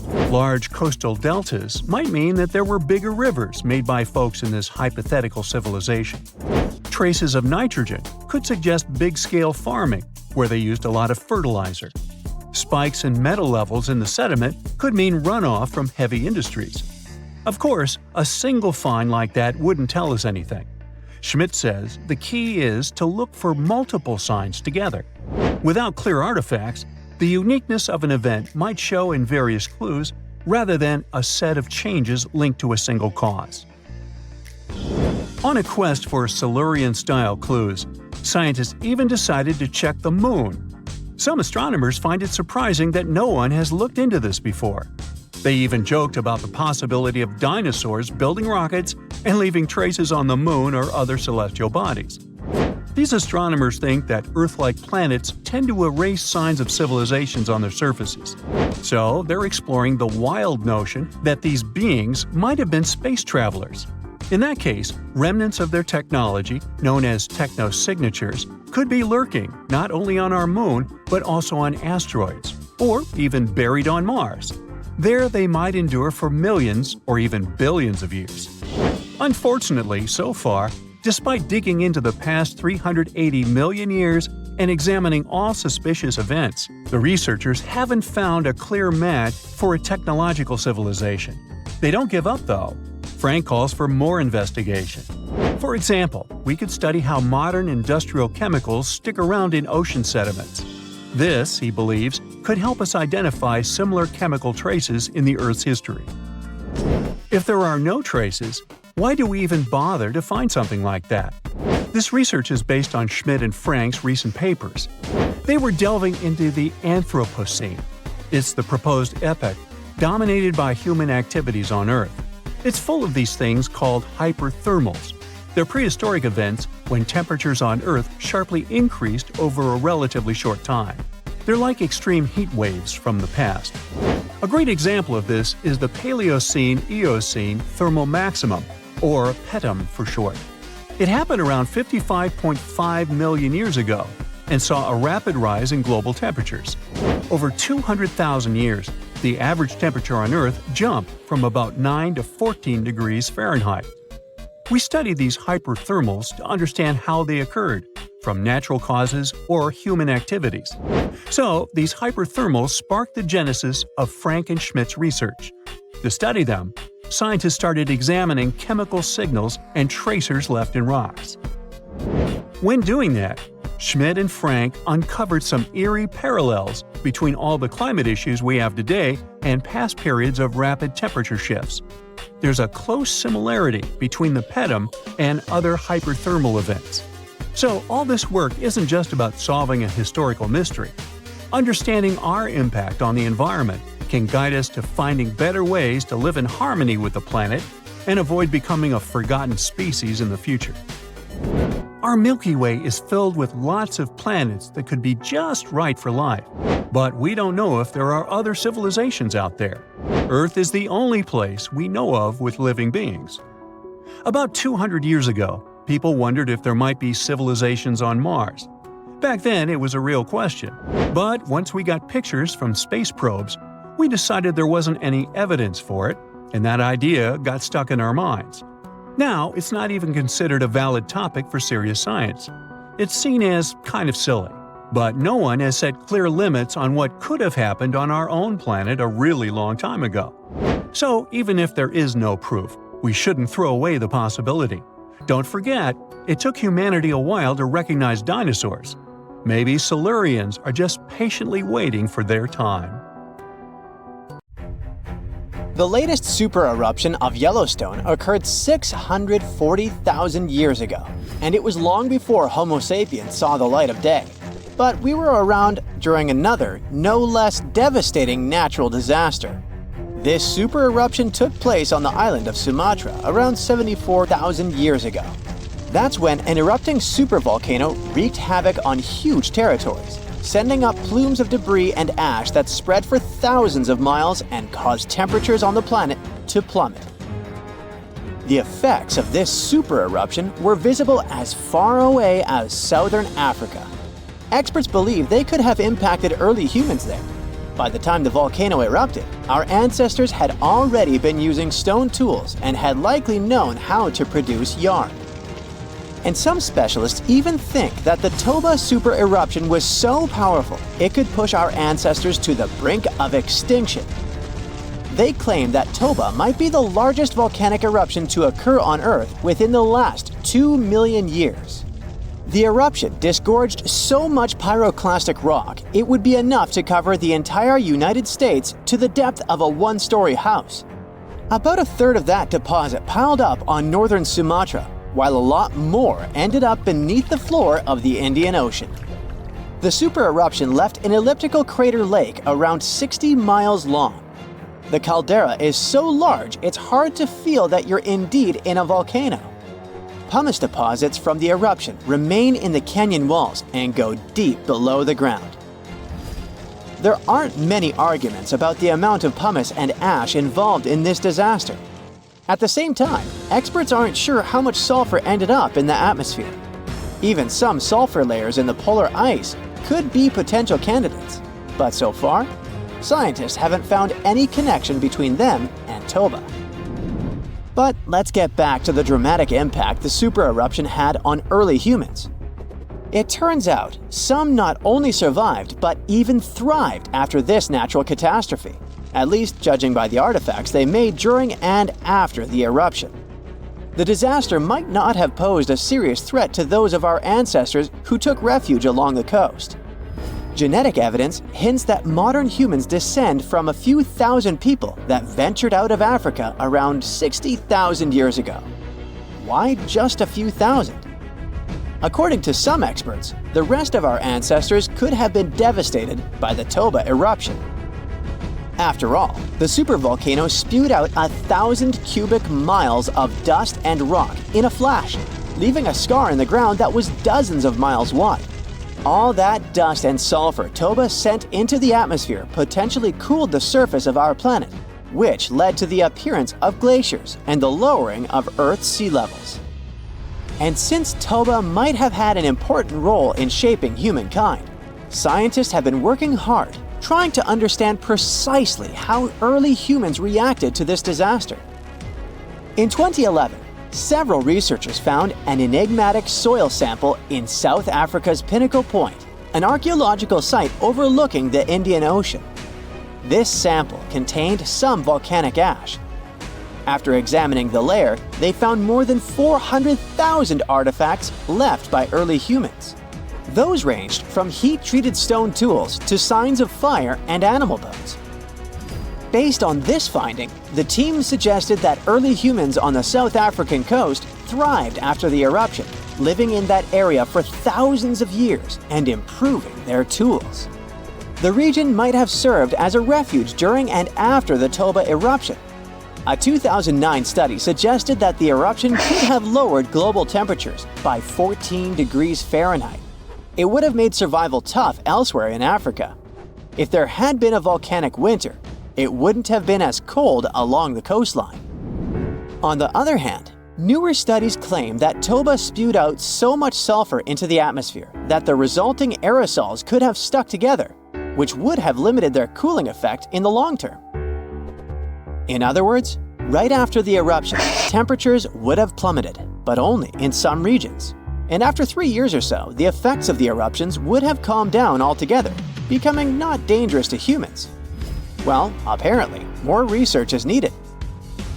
Meanwhile, let's figure out if we should watch out for any volcanoes these days. Last year, thousands of small earthquakes shook the ground near Iceland's Svartsengi geothermal power plant.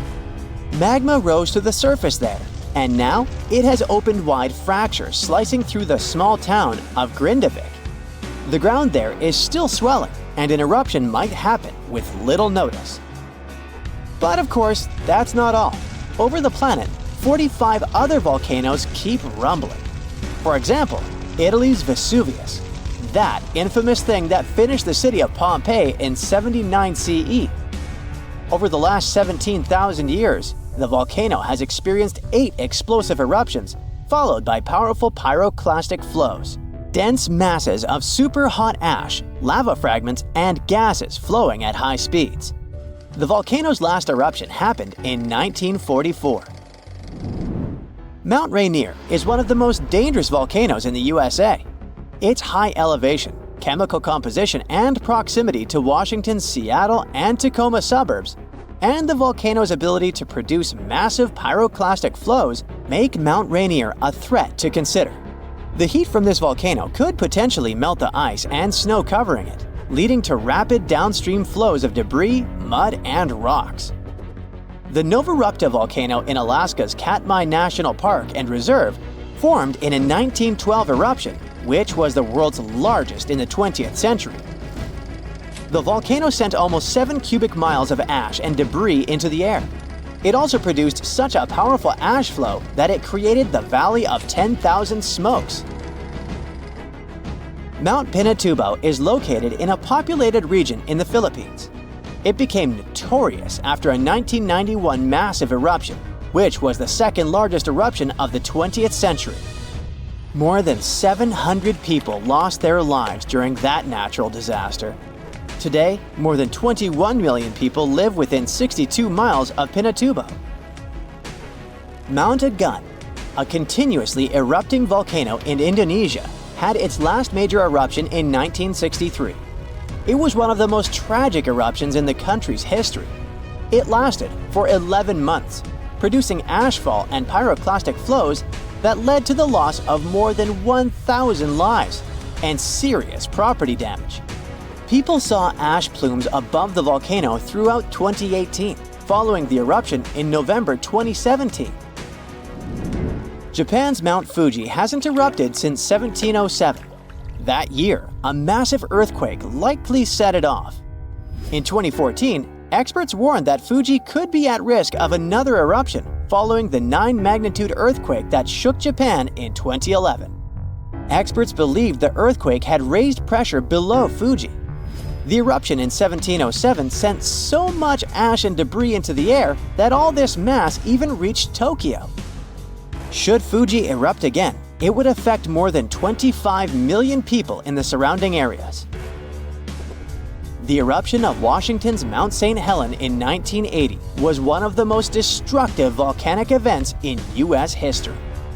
57 people, as well as thousands of animals, lost their lives during that natural disaster. The eruption also destroyed around 200 square miles of forest. Experts think that Mount St. Helens' history of massive eruptions means that future catastrophes are bound to happen. The next explosive eruption might send large amounts of ash all over the Pacific Northwest. No wonder the volcano is under close monitoring. One of Indonesia's most active volcanoes, Mount Merapi, has been erupting for centuries. NASA claims that the biggest risk of this volcano is pyroclastic flows, which can spread over vast areas and harm loads of people. For the last time, Merapi erupted in January 2024, sending plumes of smoke into the air. These days, more than 24 million people live in the area surrounding this volcano. Being afraid of the ocean is a very understandable fear. We have it in our genes. In the past, humans had to avoid certain dangerous situations, like big animals and deep bodies of water, in order to survive. Plus, we've only explored 5% of the oceans, so we never know what we can stumble upon there. In regular conditions, GoPro is just a camera. But if you find it lying at the bottom of a 400-foot pit in the middle of the Caribbean Sea, that will make your blood run cold. I know 400 feet may not seem like much, but a person who is deep diving for fun usually can swim from 59 to 98 feet deep only, unless they're a professional diver. But say you made it to that pit and retrieved that GoPro. That would have still been fatal to you. In this specific hole where the camera was found, there would be a layer of hydrogen sulfide, a very dangerous and foul-smelling gas, at the mark of 300 feet. The gadget was 100 feet lower, alongside its owners, 2 long-lost explorers. To this day, very few people manage to dive this deep and go back unscraped. In fact, the deceased explorers were found only with the help of submarines. Now, you might be curious about the content of the GoPro. In stories like this, we expect proof of foul play or sinister footage. But the only thing found there were the images of happy times the explorers had during their trip. A sad ending to a vacay. Now, in deep waters, you can also find many species that seem to be otherworldly, but in a cute and interesting way, like the alien sponge. This fun little fella is a sponge first seen near the Mariana Trench in 2016. It's actually part of an ecosystem dubbed Forest of the Weird. Okay, this makes it sound a bit creepy. And what adds to the weirdness is the fact that the alien sponge had two little holes that resemble little eyes, so like it's peeking at you. Ah, another fun fact? The skeleton of this type of sponge is made of glass. And if you're afraid of cockroaches, I'll let you take a deep breath here. Ready? Cool. Because on the ocean floor, there are more than 20 different types of giant isopods, beetle lookalikes, that can be as big as 14 inches. Yikes! But fear not, these guys usually roam the ocean floor for food. So, unless you dive 7,000 feet, which we've just seen is not possible, you won't run into them. Now, despite the horror movie name, the bloody belly comb jelly is actually a fascinating creature you can also find in the ocean. They live in the twilight zone of the ocean, which is between 820 and 4,900 feet below sea level. Pretty far from where you usually soak your feet. But what's so cool about this jelly is its color. Because in the twilight zone, the light is very scarce. Many animals either emit a faint glow, like the anglerfish, or create a camouflage. The jelly here is blood red because, in the pitch-black darkness of the ocean, other animals won't see it digesting colorful bioluminescent prey inside its stomach. Besides, the jelly has a row of combs that spark a very beautiful iridescent light. Beautiful and lethal. Humans also have their fair share of contribution to the weird fest that is the ocean floor. Depending on where you swim, you might just find parts of rocket engines used during the Apollo program. Now, when a rocket is launched into space, parts of it are dropped into the ocean where it runs out of propellant, making the rocket itself lighter. And a part of the Apollo 11 rocket engine, yes, that one that first took humans to land on the moon, was actually recovered from the ocean after more than 4 decades. And you can see it at the Museum of Flight in Seattle. Not a space fan? Well, there's something for the Oregon Trail lovers too. There are 2 locomotives living their best lives, or worst, depending on your point of view, just off the coast of New Jersey. They're from the 1850s and are sitting under 90 feet of water. They probably fell off of a transportation ship during a rough storm, or were intentionally pushed over the barge so that the ship didn't sink. Most of these things can only be seen while diving, but worry not. Even if you have a lingering fear of the deep ocean, you can still find weird things by simply walking on the beach. Look at these bizarre Garfield landline phones washed away in Brittany, France. The French have been having bizarre encounters with the sarcastic orange cat since the 80s, and it took about 30 years for French farmer René Morvan to come forward with a simple explanation. A shipping container with Garfield merchandise got stranded in the sea, only to find its final resting place in a sea cave. We bet Brittany locals are still haunted by the creepy smile of that landline phone. And just like a storm uncovered the Garfield secret stash, it also moved a few ships that sank more than 600 years ago. But this is not a simple Titanic story. It actually sounds more like Pirates of the Caribbean, because when the storm moved those old ships, authorities from Caesarea found 2,000 gold coins, some silver and bronze coins, gemstones, and rings. It was a bigger treasure than a dragon could hoard. But don't get your hopes up. Even though most of the underwater archaeological zones in this region are open to divers, these treasures are safely tucked away in a museum. Speaking of pirates, and I was, another weird thing you can find chillin' in the ocean is the pirate city of Port Royal, Jamaica. In 1692, the city was devastated by an earthquake, followed by a tsunami. A really bad twofer. But the good news is, you can still visit it today, well, scuba diving, that is. This is actually not the only sunken city in the world.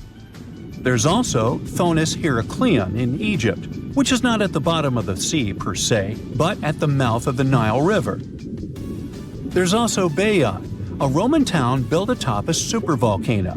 Now, you might be thinking Baiae had the same fate as Pompeii, but guess what? The floor actually sank and the town went down with it. So, have you ever heard of underwater crop circles? Back in 1995, divers in Japan spotted perfectly round circles formed in the sand. They were 6 feet in diameter and looked like those crop circles from sci-fi movies. Scientists simply couldn't figure out what or who did it until they caught the culprit red-handed, a tiny male pufferfish only 4 inches long. This little guy uses its body and fins to draw circles and squiggles and decorates his creation with seashells and corals. It takes the fish about a week to do so. All this hard work is part of a mating ritual, and if a female pufferfish likes the art, she will lay her eggs there, right in the center. The circular design of the underwater crop circle actually channels fresh water to the middle of the circle, the ideal scenario for the eggs to develop. And guess what? After she lays the eggs, the female pufferfish leaves, and it's the male that tends the eggs. But just in case fishes are not your thing, we can also offer you a cargo of rubber duckies, turtles, beavers, and frogs, 28,000 of them to be exact. These bath toys were traveling from China to the US, but much like our friend Garfield, were caught in a storm in 1992. From the North Pacific, our friendly duckies and beavers made their way to the UK by 2007. But some were bolder and traveled to Australia, Indonesia, Chile, Hawaii, and even Alaska. Now, have you ever seen a strange thing washed up by the beach? Let us know in the comments. Bye. Hey there, Earthling! If you think you're special because you live on the only habitable planet out there, think again. What makes a planet suitable for life? A whole bunch of factors, like the planet itself, its neighbors, and the star it orbits. A habitable planet is basically one that can sustain life, with things like access to water, energy sources, and nutrients. Earth, for example, is in the sweet spot, known as the habitable zone, where it can have liquid water on its surface.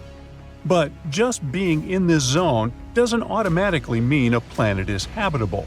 Factors like crazy levels of radiation can make a planet uninhabitable, even if it has the right temperature. So the bottom line is, we need water, something to orbit, and a set of nutrients of chemical origin that can be found in Mendeleev's periodic table of the elements or those funky snacks you buy. Look at this exoplanet called K2-18b. The term exoplanet doesn't mean that it's exotic. It just states that this planet is located outside the solar system. Most planets need to orbit something, unless we're talking about rogue planets that are basically planet-sized things floating around in space but not orbiting around any star or brown dwarf. Instead of our Sun, K2-18b orbits a red dwarf called K2-18. It's not your average star you can see with the unaided eye in the night sky. This one is hard to observe because of its low luminosity.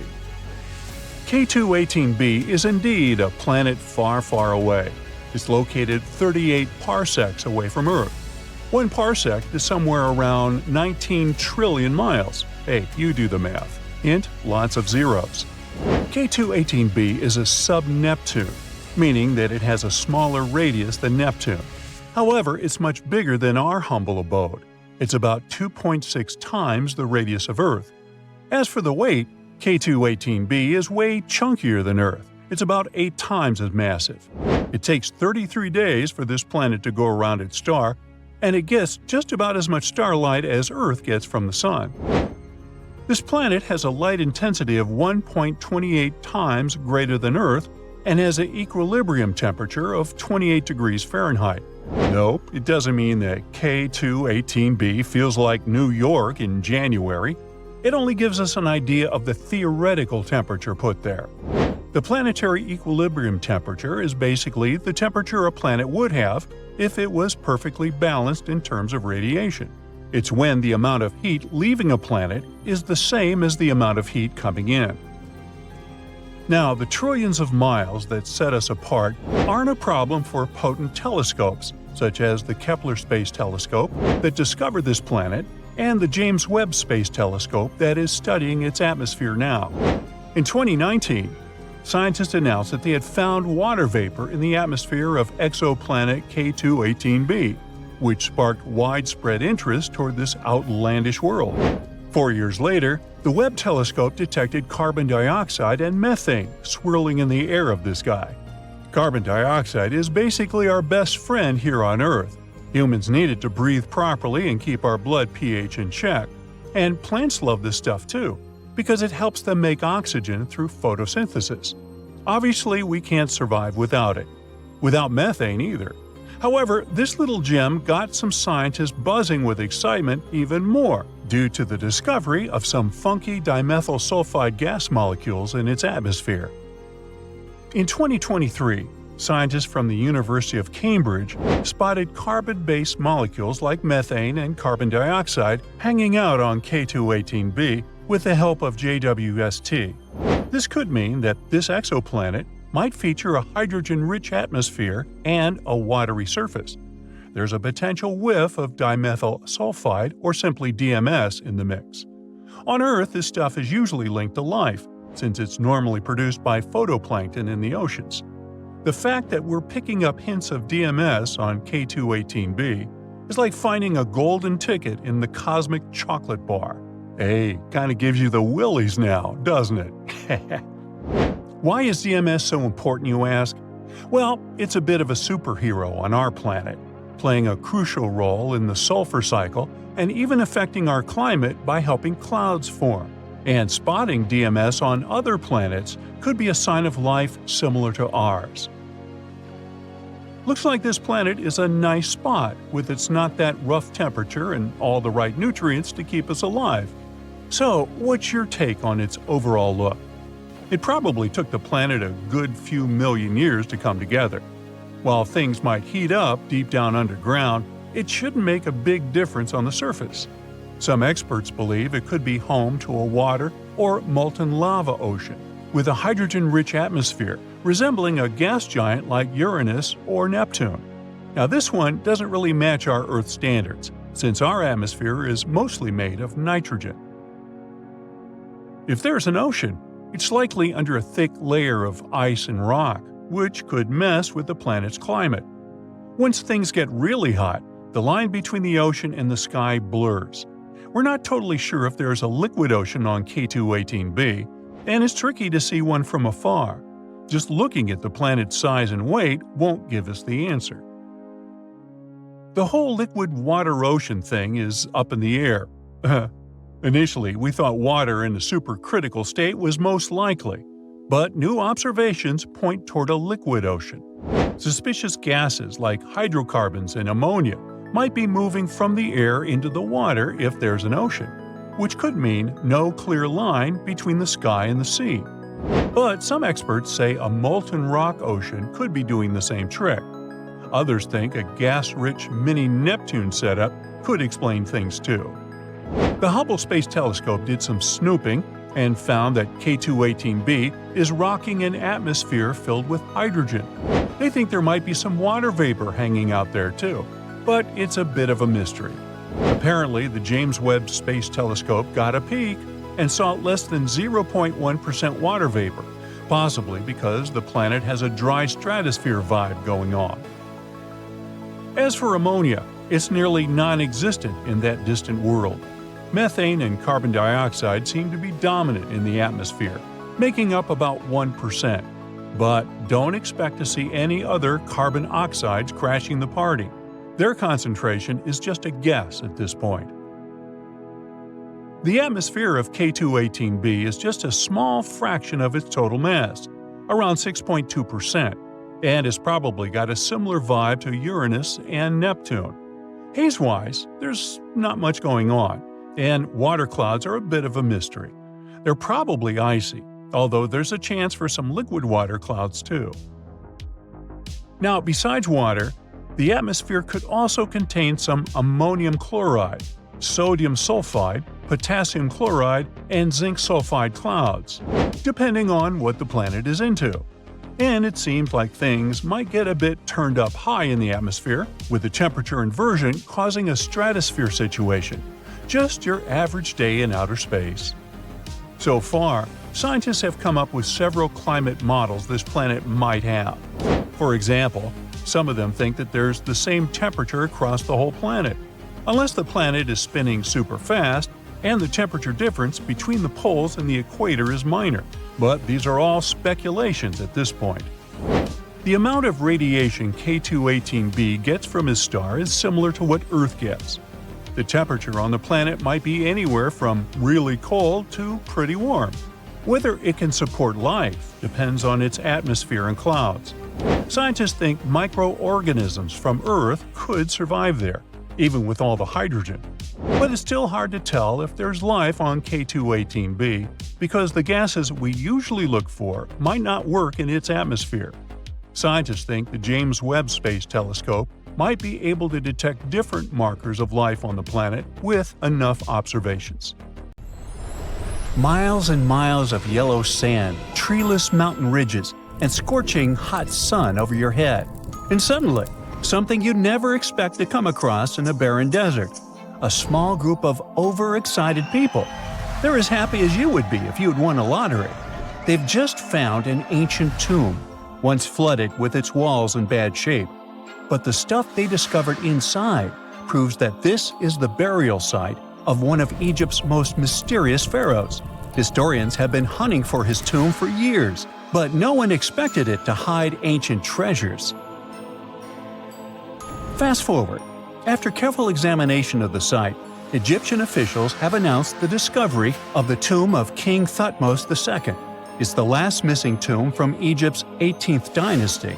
And this is also the first royal tomb found since King Tutankhamun's was discovered in 1922, in more than 100 years.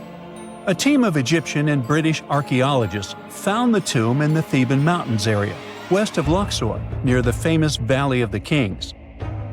Before this, the site was only known as Tomb C4, but during their excavation, the team found clear evidence proving it belonged to King Thutmose II. Archaeologists actually found the entrance and main tunnel leading to the tomb in 2022. But at first, they thought it belonged to a queen because it was near the graves of Thutmose III's wives. It was also close to Queen Hatshepsut's tomb. Originally, it was prepared for her when she was just a royal wife. But everything changed when she became pharaoh. But we'll talk about this twist of fate a little later. But soon they realized that their discovery was much more significant. They found alabaster jars with Thutmose II's name and the words "deceased king" written on them. That's when they realized that the tomb was actually his final resting place. Sadly, Thutmose II's tomb has seen better days. According to the head of Egypt's antiquities sector and the leader of the Egyptian excavation team, the tomb suffered major damage from ancient floods not long after the pharaoh's death. Water swept through the burial chamber, likely destroying or displacing many of the original artifacts. Much of what had been once inside the tomb was moved elsewhere in an attempt to salvage it. The researchers found out that the tomb had a basic design, with an entrance, a sloping main corridor, and a burial chamber. The corridor was coated in white plaster and rose about 4.5 feet above the floor of the burial chamber. A large staircase and a very large descending corridor of the tomb indicated its grandeur. It took the team a long time to navigate through, though, as the tomb was blocked by flood debris and collapsed ceilings. Only after crawling through a 32-foot passageway with a small 16-inch gap at the top, the worst nightmare for those of us with claustrophobia, were they able to reach the burial chamber. There, they were in for another surprise. They cleared the debris, expecting to find the crushed remains of a burial beneath. But the tomb turned out to be completely empty, and it was not due to robbery. It had been deliberately emptied. The researchers soon realized that the tomb had been flooded since it had been built underneath a waterfall. It happened just a few years after the king's burial, so the contents of the tomb were moved to another location. That's why there was a second corridor in the tomb. It was most likely made to help remove King Thutmose II's body from his flooded tomb. Despite the damage, the excavation team made some really exciting discoveries.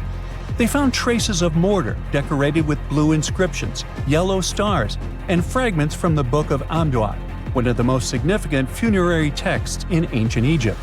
The book was meant to guide the deceased through the underworld, ensuring a safe journey to the afterlife. Now, how about we sneak a peek at ancient Egypt's 18th dynasty?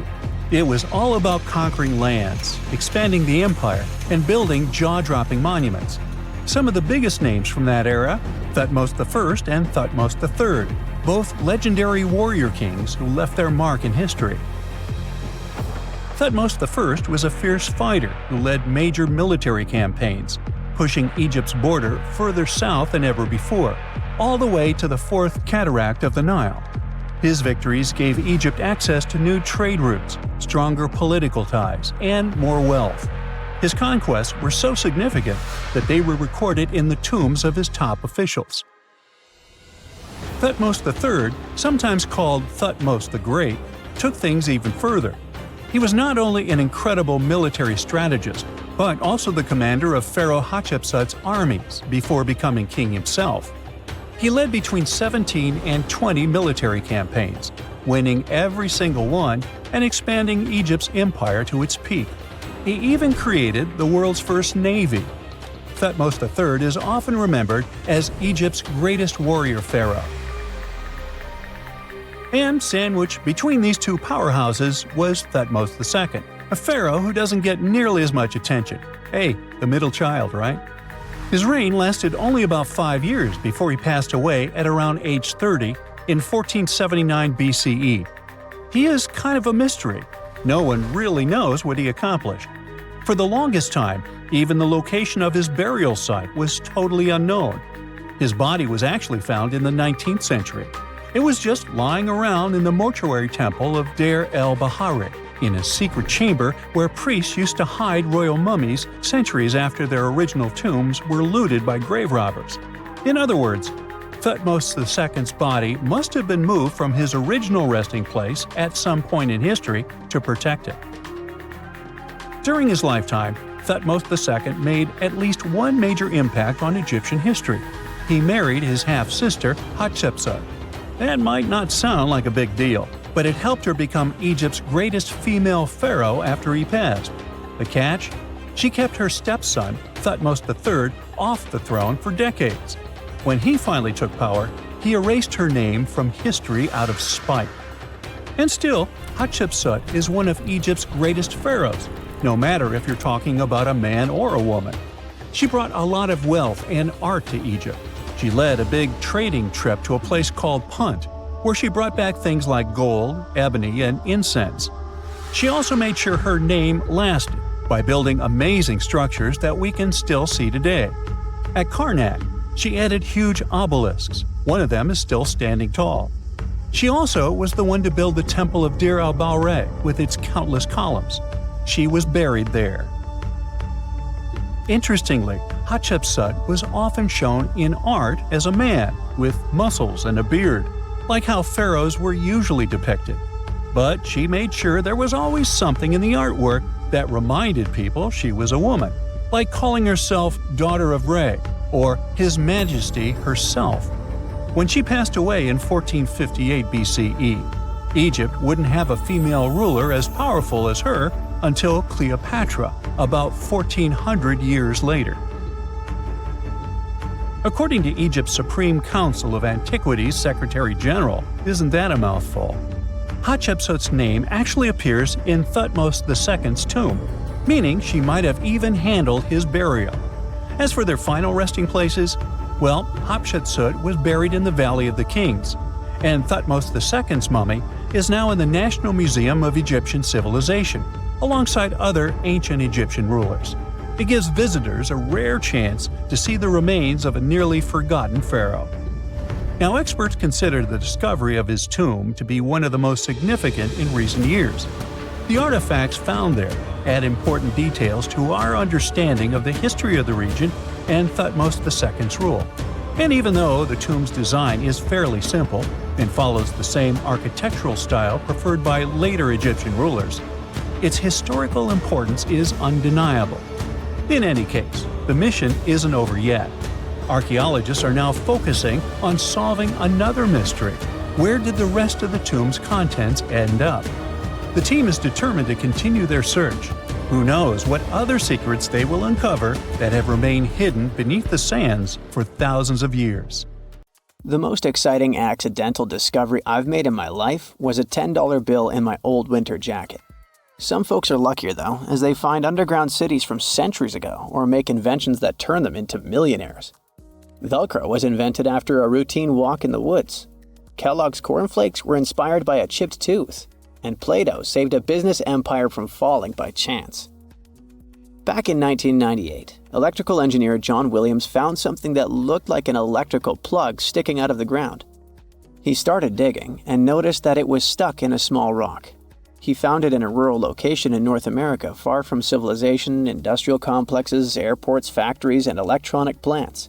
This piece of electronics embedded into a solid granite stone got the nickname Enigmalith and a price tag of $500,000.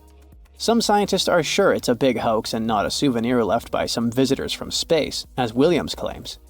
But the finder of the rock wanted to prove that it was a real piece of ancient technology, some sort of an electrical connector. If it's not a hoax, then this little find could be proof that humans, or some other civilization from the past, were way more advanced than we ever thought. They must have managed to invent a way to transmit electricity long before humans in the 19th century. He offered scientists to take a look at this find and establish what it really is without breaking the rock open, but there were no takers. Williams consulted an engineer and a geologist, and both confirmed there were no traces of glue on the electronic component. It hasn't been welded either, so it must be as old as the rock, which is around 100,000 years old, according to geological analysis. Dr. John Kellogg had a philosophy of biological living with regular exercise, massage, plenty of water, zero bad habits, caffeine, and no meat. At the end of the 19th century, he looked over a health institute in Michigan. He once whipped up a mix of flour, oats, and cornmeal. He thought that by baking whole grains at high temps, they'd be easier on the stomach and healthier overall. He baked the mix twice and first made cookies, but a patient chipped a tooth on that version. Then he decided to break it into small pieces. It's hard to pinpoint exactly how Kellogg cornflakes came to be, with so many versions of the story floating around. Kellogg's wife, Ella, and his brother Will both claim they played a role in creating the flakes, along with several other family members and sanitarium staff. The company lore says that it all went down one night in 1898, when some wheat-based cereal dough was left out too long, fermenting in the process. When rolled out thin, the slightly moldy dough turned into these perfect large thin flakes that got all crispy and yummy in the oven. Over the next few years, Will Kellogg kept tweaking the recipe and realized that corn, not wheat, made even crunchier, tastier flakes. His brand, Kellogg's Corn Flakes, has grown into a multi-billion-dollar company. Swiss engineer George de Mestral once went for a walk with his dog and came back with a concept that would later go to space. Once they got back from the woods, de Mestral noticed that his pants and his dog's fur were covered in the tiny barbs of the cocklebur plant. He examined the burrs under the microscope and noticed that they were shaped like tiny hooks that stuck to loops on clothes and fur. He decided to recreate that natural tech to design an extra strong fastener, one with many practical uses. He was testing different materials for his invention for so many years and finally settled on nylon. He also needed to design a special type of loom that could weave the fibers in the right size, shape, and density. It took de Mestral a total of 14 years until he introduced the world to Velcro, which means velvet and hook in French. De Mestral was hoping his invention would replace the zipper on clothes, but the fashion world found Velcro cheap-looking and unattractive. But NASA didn't think so, and used Velcro for astronaut spacesuits and helmets in the 1960s. Now, Velcro is used everywhere, from footwear to toys to airline seat cushions. Before the middle of the 20th century, most homes were heated with coal. It left soot throughout the house, which was especially visible on wallpapers. Kutal Products was the largest company that sold wallpaper cleaner, but in the 50s, more and more people switched to gas, oil, and electricity, and the sooty buildup problem was mostly solved. The owner of Kutal Products was trying to save his business. Meanwhile, his sister-in-law read that wallpaper cleaner could be used to make holiday decorations. She worked as a nursery school teacher, and modeling clay was pretty hard for her students to handle, so she decided to test this material for molding into different shapes, and it works out just fine. She told her relatives about the discovery and suggested a name for it: Play-Doh. The Kudal company was about to go bankrupt, so it was a great alternative for a new business. Soon enough, Macy's and Marshall Field got interested in the new toy and started selling it. Play-Doh was originally only in one color, white, but soon expanded to red, blue, and yellow. They also made several changes to the original recipe, but the mixture is still mostly the same as when it was used to clean wallpapers. An urban legend says that if you take all the Play-Doh compound ever made and put it through their Fun Factory playset, you'll get a snake that will wrap around the planet 300 times. A man in Turkey was renovating his home when he knocked down a wall in his basement with a sledgehammer. He found a tunnel behind the wall that led to an ancient underground city. The tunnel led to more tunnels and then halls and chambers. It turned out to be a whole underground complex with 18 stories and without a single inhabitant, abandoned a long time ago. It was the city of Derinkuyu, built thousands of years ago, a home for up to 20,000 people. Whoever built it had great skill, and it's rather easy to build tunnels out of the soft rock, but cave-ins are a big risk. None of the floors at Derinkuyu have ever collapsed. The city had a complex ventilation system with over 15,000 shafts. The upper levels had the best ventilation and were used for living and sleeping quarters. The lower levels were mainly used for storage, but they also had a dungeon. In between, there were room for domestic animals, a school, a convent, and small churches. John Martin, a forestry professor, was out exploring a forest in Wisconsin one night. He was shining a UV flashlight up into the canopy to spot lichens, fungi, plants, and frogs that glow under the UV light. Then, suddenly, he heard a flying squirrel chirping at a bird feeder, pointed the flashlight at it, and saw it light up pink. The professor told his colleagues about it, and they decided to investigate further. They checked out some flying squirrel skins at museums to see if this pink glow is a common thing among them. It turns out that almost all of the flying squirrel specimens they looked at had the same pink fluorescence. Non-flying squirrels didn't glow at all. Other animals with fluorescence, like puffins and chameleons, glow blue under UV light. The only other mammals with fluorescent fur are around 20 species of opossum. They live in different ecosystems and have different diets. The only thing they have in common with flying squirrels is that they're all active at night. And regular squirrels prefer sunlight. There's enough ultraviolet light in low-light conditions, and nocturnal animals need UV vision. So the pink glow might have to do with nighttime perception and navigation, especially in cold and snowy conditions. Or it could be a way for male flying squirrels to attract prospective mates. It could be a sort of mimicry. So, you might have heard that Yellowstone National Park is sitting on top of a giant supervolcano. That's the reason why the area can boast powerful geysers and hot springs. But it also means that underneath Yellowstone, there is an enormous magma chamber. In 2015, researchers from the University of Utah found out that this chamber was much bigger than everyone had previously thought. They even found one more reservoir with magma under the top one. Apparently, the more spacious the chambers are, the more magma they contain. Together, the two reservoirs store a glob of magma that could easily fill the Grand Canyon not once, but 11 times. But you know the most worrying thing about the magma chambers? They tend to push against the ground above them. As a result, the land in Yellowstone rises about 1 to 2 inches a year. On top of that, Yellowstone has the status of an active volcano, and its volcanic explosivity index, yes, there is one, is 8 out of 8. Such a high number means that if this volcano erupted, it would be an apocalyptic event. To put it into perspective, the eruption of Pinatubo in the Philippines in 1991, which is considered the most powerful in living memory, was given a mere 6 on the volcanic explosivity index. Ha, loser. Now, let's figure out if there's anything to worry about. In March 2023, the University of Utah seismograph stations recorded 354 earthquakes in the entire region of Yellowstone National Park. Sounds like a lot. But keep in mind that the most impressive event of the month was a mini earthquake of magnitude 3.7.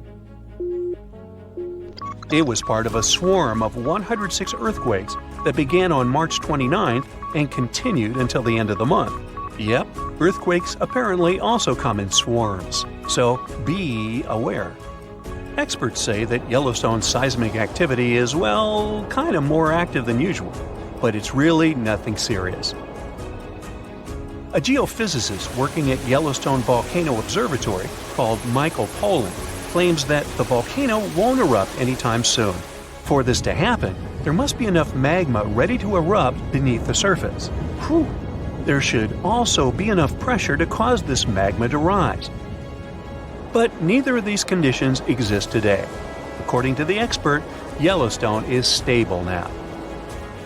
At the same time, Pollan and his team are keeping track of all kinds of underground activity, looking for warning signs of possible eruptions. Some of them can be the frequency of earthquakes and ground deformation. Thousands of mini earthquakes, coupled with extreme changes in the surface of the ground in that area, can be alarming. The team also monitors the temperature of the park's thermal features. That's another noteworthy sign of a potential disaster: park-wide changes in geyser activity, as well as gas and thermal emissions. So, despite the media claims that Yellowstone is due to erupt soon because the last eruption happened 70,000 years ago, that's not how volcanoes work. Experts say that it's one of the most popular misconceptions about volcanoes. They don't follow timelines. If a supereruption did happen, though, the most worrying thing for us would not be the lava flows, and not an earthquake that would most likely accompany the natural disaster. No, the worst consequence of such a supereruption would be ash and ashfall. Let's have a look at what it was like when the Yellowstone volcano erupted many years ago. There have been at least 3 supereruptions in the history of the volcano. The most powerful of them was 2,500 times more devastating than the terrifying eruption of Mount St. Helens in Washington state in 1980. As for the most recent supereruption, it was dubbed the Lava Creek eruption. It formed the Yellowstone caldera after spewing out an insane amount of dust, volcanic ash, and rock into the air. Recently, scientists have also learned about 2 other previously unknown supereruptions that happened around 9 and 8.7 million years ago.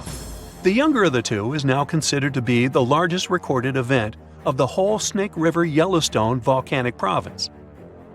Anyway, let's have a look at what was going on all those millions of years ago.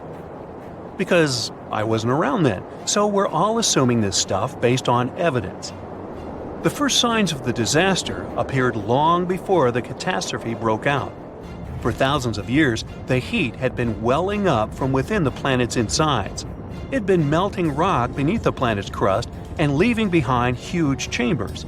They were filled with a pressurized mixture of semi-solid rock, magma, water vapor, and different gases, including carbon dioxide.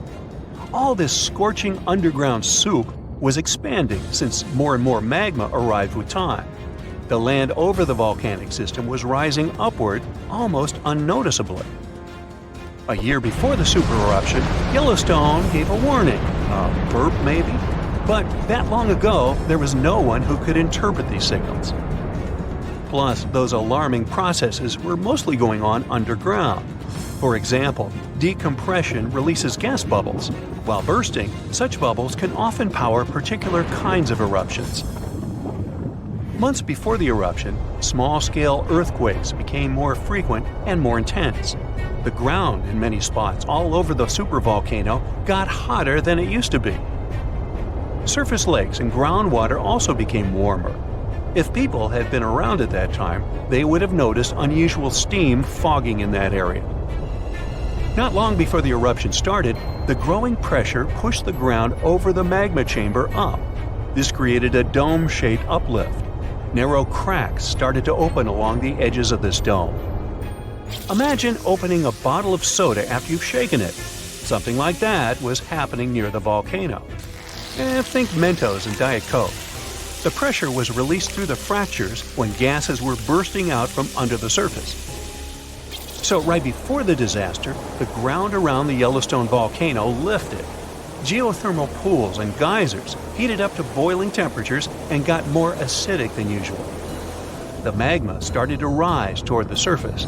At one point, the rock roof of the magma chamber couldn't resist anymore and the eruption kicked off.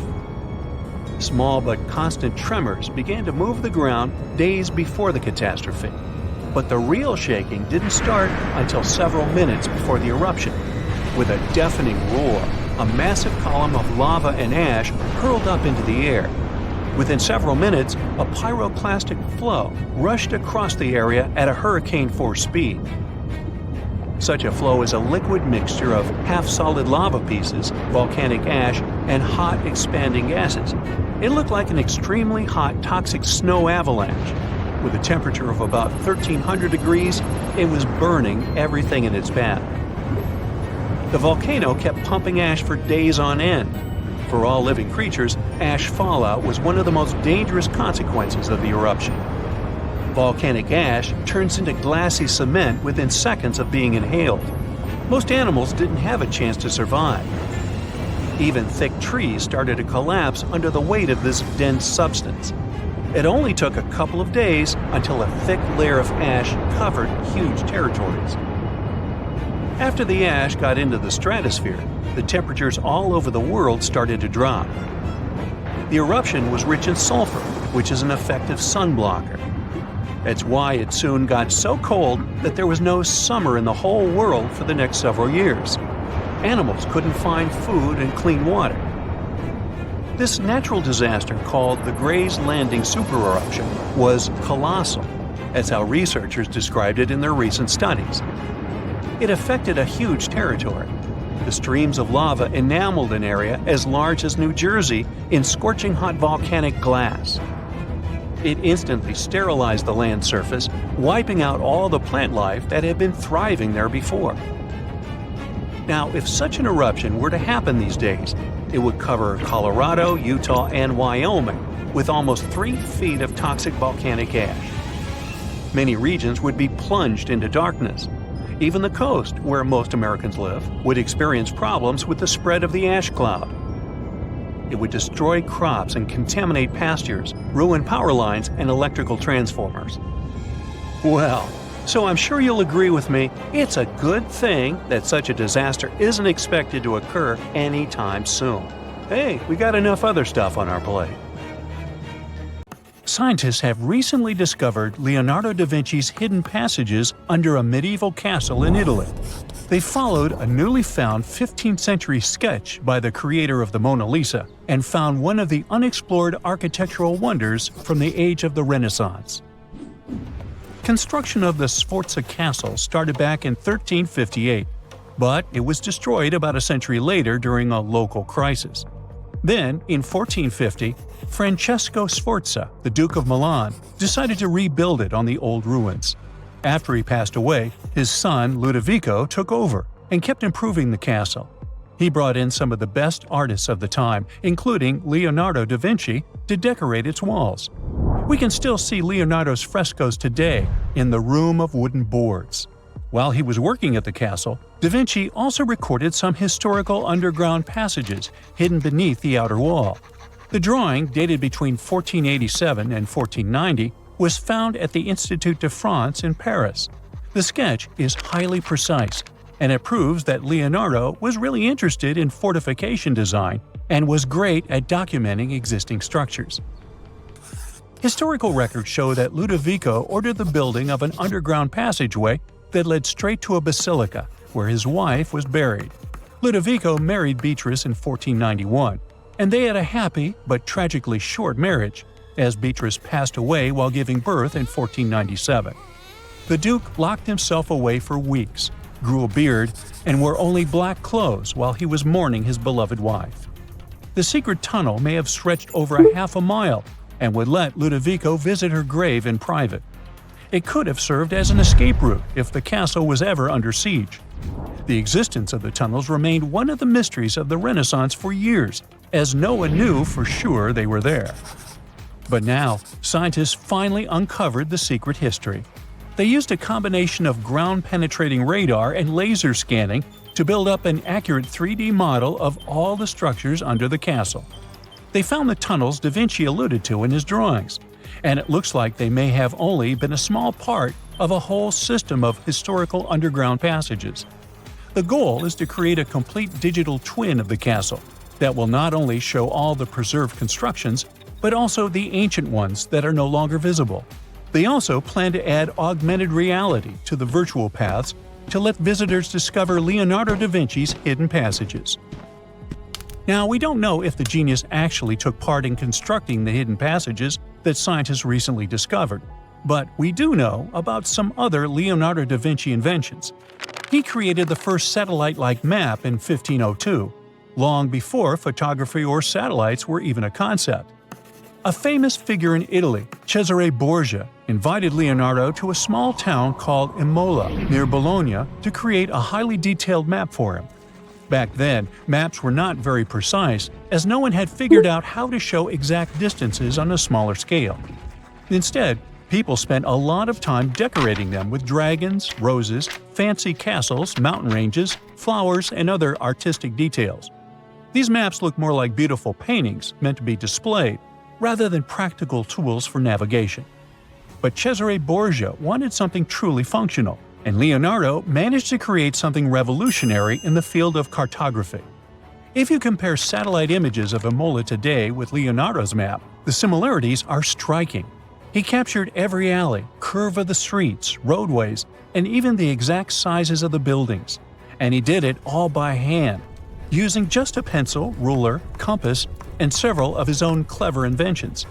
To gather all the necessary data, the genius walked through the streets for weeks using a large wheel that spun as he moved, recording the distance with a cable. Using the magnetic compass, he determined precise directions. He also developed a tool called the bussola, which measured angles inside a circle. With this, he could track the exact turns of each street and the size of the intersections. He figured out the distances between houses and major roads. Then, back at home, he used his notes and calculations to draw the map to scale with incredible precision. In his work, Da Vinci also used a technique developed by Florentine humanist Leon Battista Alberti. He created a mapping method where you could place an entire city inside a circle using polar coordinates. At the center of the city, 8 straight lines met, representing the main directions of a compass. Leonardo used this system to divide the town into 8 sections. He didn't overlook even the smallest buildings, which made his map one of the most advanced of its time. The Italian genius had a big dream to build a machine that could let people fly. He studied how birds, bats, and kites move through the air and designed a special flying machine. He believed that if he could copy their movements, humans might be able to soar like them. Da Vinci's design looked a lot like a bat, with 2 large pointed wings that stretched over 33 feet wide. He planned to build the frame from lightweight pine wood and cover it with raw silk to make it strong but not too heavy. The person flying it would lie on their stomach on a wooden board in the center. To make the wings flap, the pilot had to pedal a crank with their feet, which was connected to a system of rods and pulleys. There was also a hand crank for extra power and even a headpiece to help steer. As the person moved their hands and feet, the wings would flap and twist, just like a bird's. But there was one big problem. Humans aren't strong enough to make the machine lift off the ground. Even though it might have worked once in the air, there was no way for a person to get it flying on their own. Leonardo probably realized this, but his amazing idea still inspired flying machines that came centuries later. Da Vinci was way ahead of his time with many of his inventions, but his idea for a humanoid robot was especially futuristic. He was working under the patronage of the Sforza family, the one that had those ancient tunnels of Italy built. The genius designed a mechanical knight that could move its arms, turn its neck, and even open and close its mouth. Da Vinci had good knowledge of anatomy and the mechanics of body movements that helped him. His unusual creation used an external system of cables. A hand crank set it in motion, and there was also an internal gear-driven mechanism. About 450 years later, Da Vinci's detailed sketches of the robotic knight were rediscovered in the 1950s. Several researchers tried to recreate the robot from those sketches. In 2002, a roboticist who developed systems for NASA and Lockheed Martin took inspiration from the old notes and built a functioning model of Da Vinci's robotic knight. Another design Leonardo created for Duke Sforza was a special kind of bridge that could be taken apart and carried easily. It was made for defense forces who needed to cross rivers or moats while traveling. This bridge would swing across the water and land on the other side. It had wheels and used a rope and pulley system, so it could be set up quickly and packed away just as fast. To keep it steady, it even had a special weight to help balance it. Leonardo wrote in his notes that the bridge was light yet strong, and he designed several bridges like this for the Duke. One of his other designs was a bridge that could be built very quickly, and the defense forces would move across multiple rivers. As scientists continue to study Leonardo da Vinci's hidden passages, they reveal new chapters in human history. Who knows what other unexplored architectural structures they will find? That's it for today. So hey, if you pacified your curiosity, then give the video a like and share it with your friends. Or if you want more, just click on these videos and stay on the bright side.